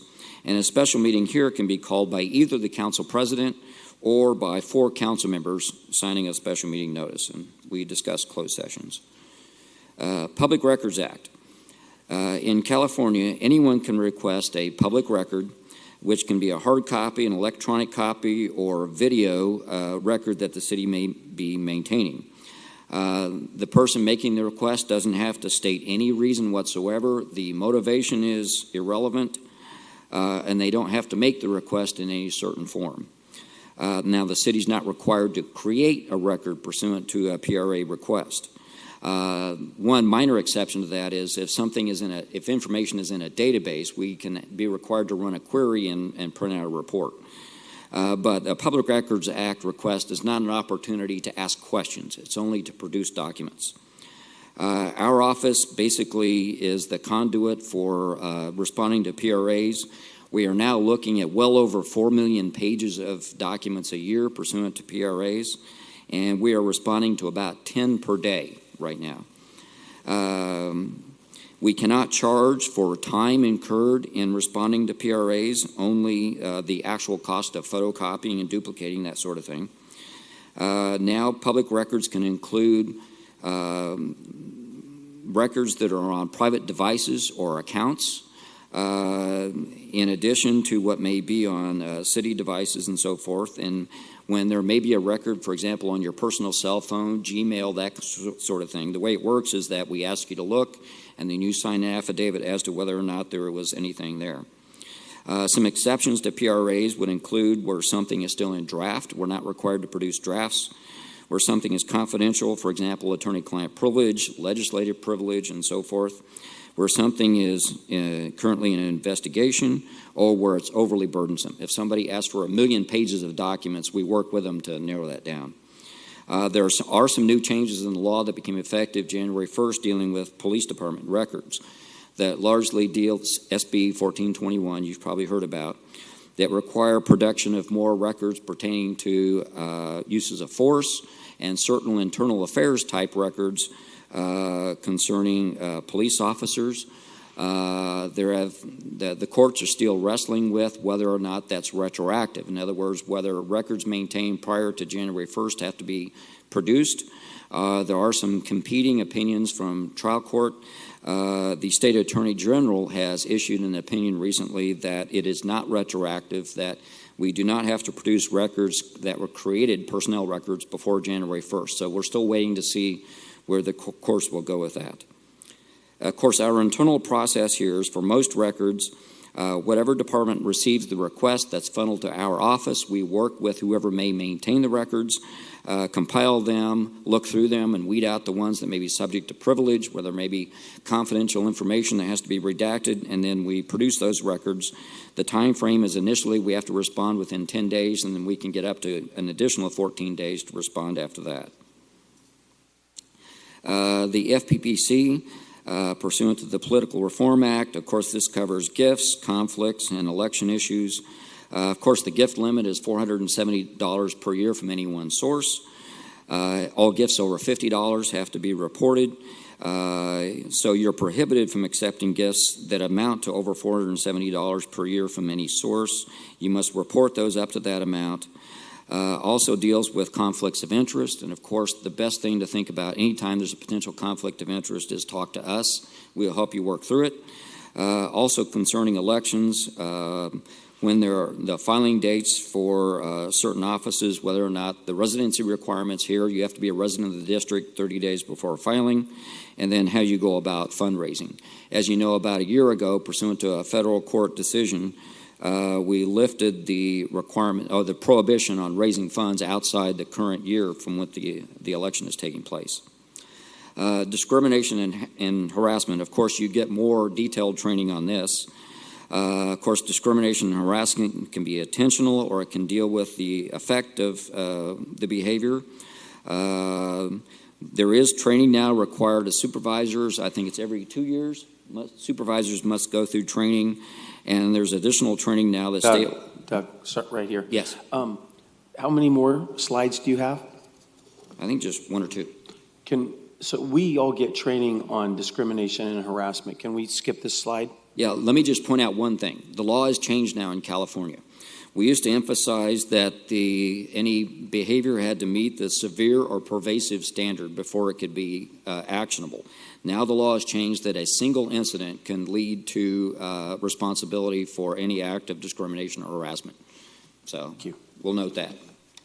I think that's actually the last slide. So unless there are any questions. Thanks, Doug. Do we have any questions for Doug? No, thank you for that presentation. On the PRA stuff, we're going to be having follow-up conversations regarding kind of the change in the law and how that impacts our process, because we don't really have, from I think the council's perspective, a policy. Is that my understanding? We have a practice, or? Right. As of right now, when it comes to producing the records, we follow the law.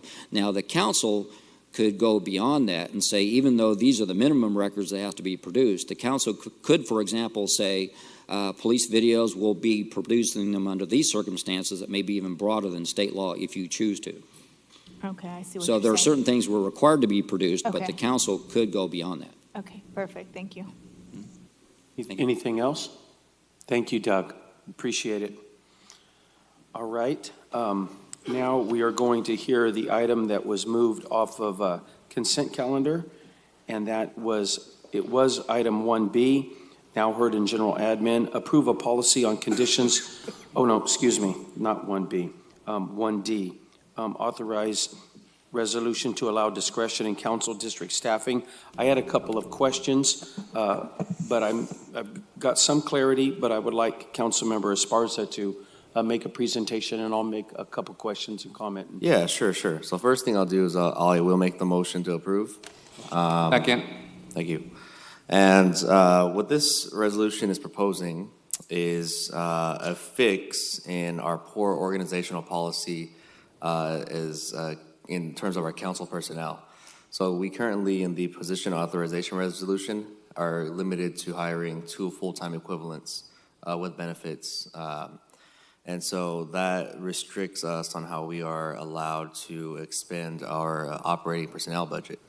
In addition to the 2 full-time, I think you're allowed to hire a service aide who cannot work more than 29 hours per week and be paid more than $15 per hour.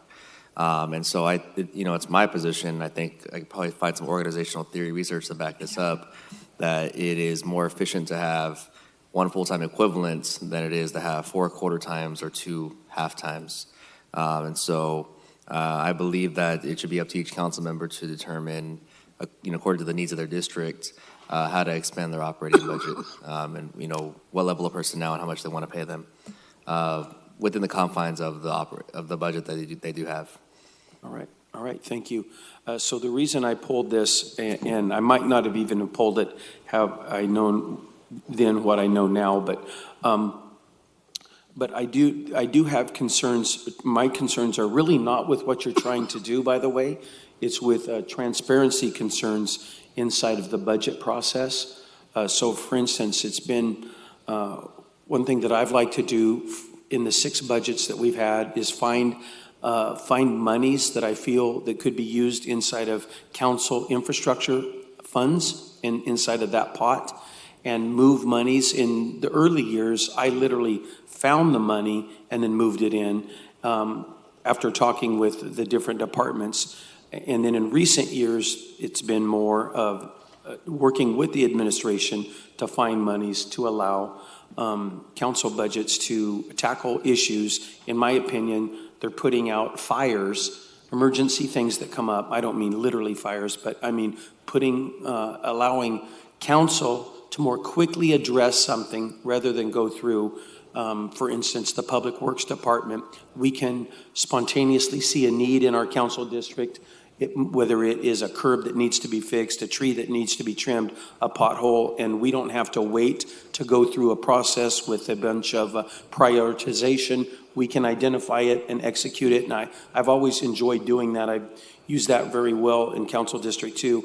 But then during the council budget conversation, my motions generally are, let's put this money, divide it by 7 fairly into the council budgets for these type of items. And we all name them, we talk about them, up here in front of the public if it's going to be infrastructure money.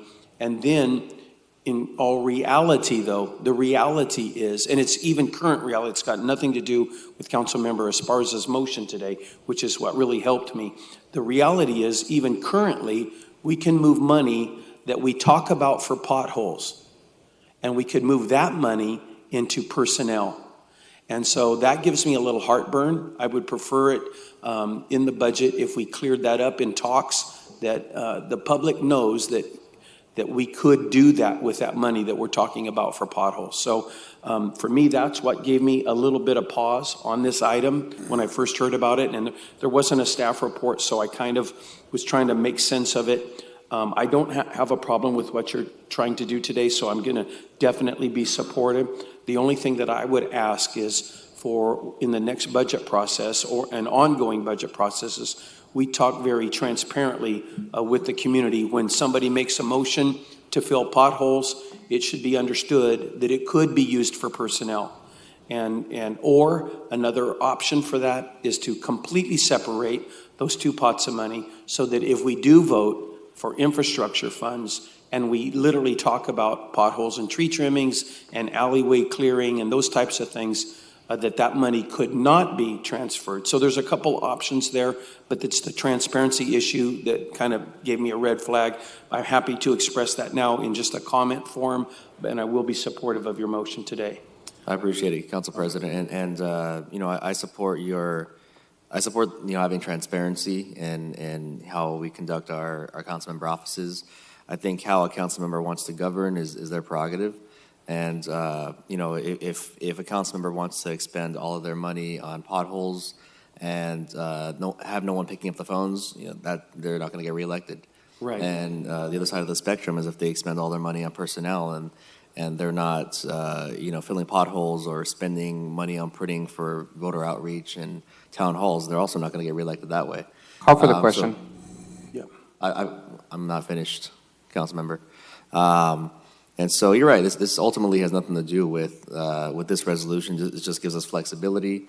But I do support the transparency as well, because notwithstanding this resolution, we do have that ability to move the money vertically and horizontally within our different operating budgets. All right. But thank you.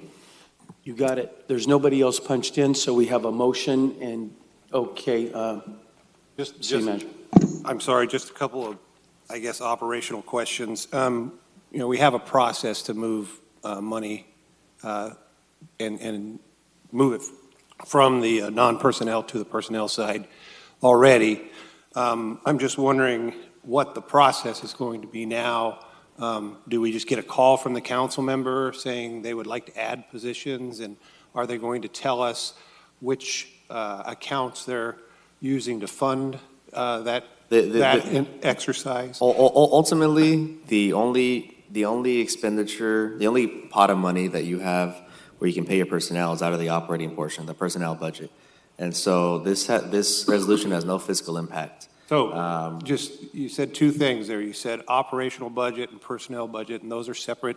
The personnel budget is a sub-item of your operational budget. Sure. So operating budget. So out of the three pots of money we have, the pot that pays the council member's salary, the pot that pays for all the operating expenses, including personnel, and then the infrastructure pot. This impacts none of that. I think the question or the answer is very simple. Jim, I think that if any of us choose to hire someone else, we will work with your staff directly to let them know, and then we can figure out the details in terms of how the dollars. This essentially is going to give us that discretion and the ability to work with your staff, because right now we're just capped.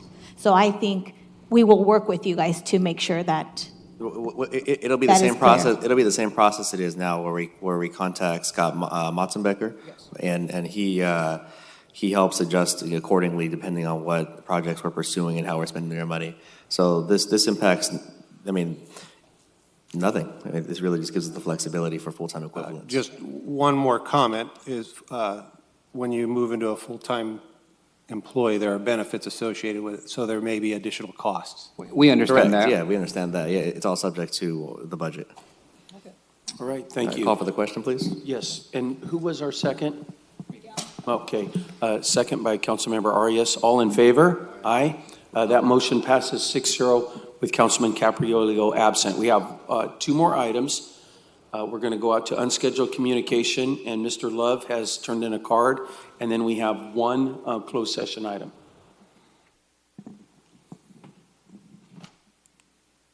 The name's David Love. I'm the first Hmong Saint. I want to voice all the way to Sacramento, to Jerry Brown. I voice all the way to Washington, D.C., to Donald Trump.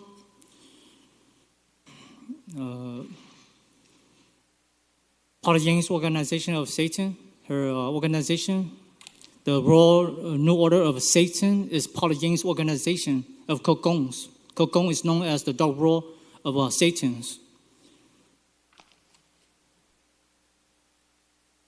They've been trying to control United States of America. They've been doing a lot of killings of thousands to million, going to billion of infants, baby, kids, children, youth, and elders.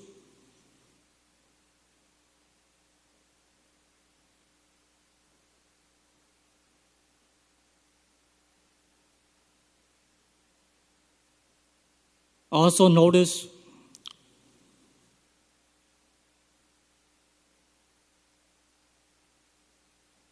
on the West Wing, the Democrats and Republicans are trying to overtake the East Wing, meaning Donald Trump. I do not represent Democrat or Republican. Number four is God, far from heaven. Number 4 is Lord Jesus Christ. Number 4 is I, David Love, that came out of 1, 2, and 3 people that have sins on the one universe. There's a week ago, they were doing their Kokong towards I, David Love, number 4, the first Hmong Saint. Now the vocal is very clear, except they're trying to bring the past family. They trust me. They'll be trying to confuse God, far from heaven, Lord Jesus Christ, my heavenly brother, heavenly Father in the kingdom of heaven.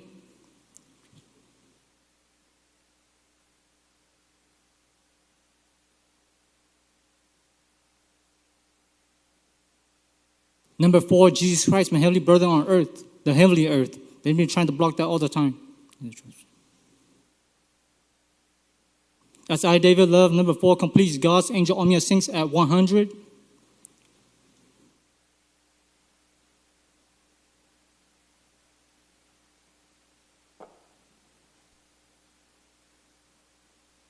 I'm not no PET. I'm not a Gentile. None of those. The Hmong population never seen the white dove before. No difference.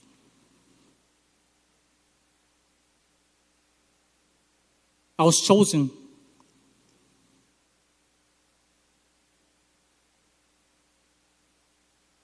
Barack Obama does remember. Donald Trump does remember. Thank you, Mr. Love. Any other members of the community want to address any item before council today on any issue? All right.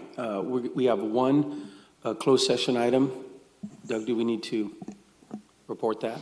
Yes, we have a conference with labor negotiator concerning all of the listed bargaining units.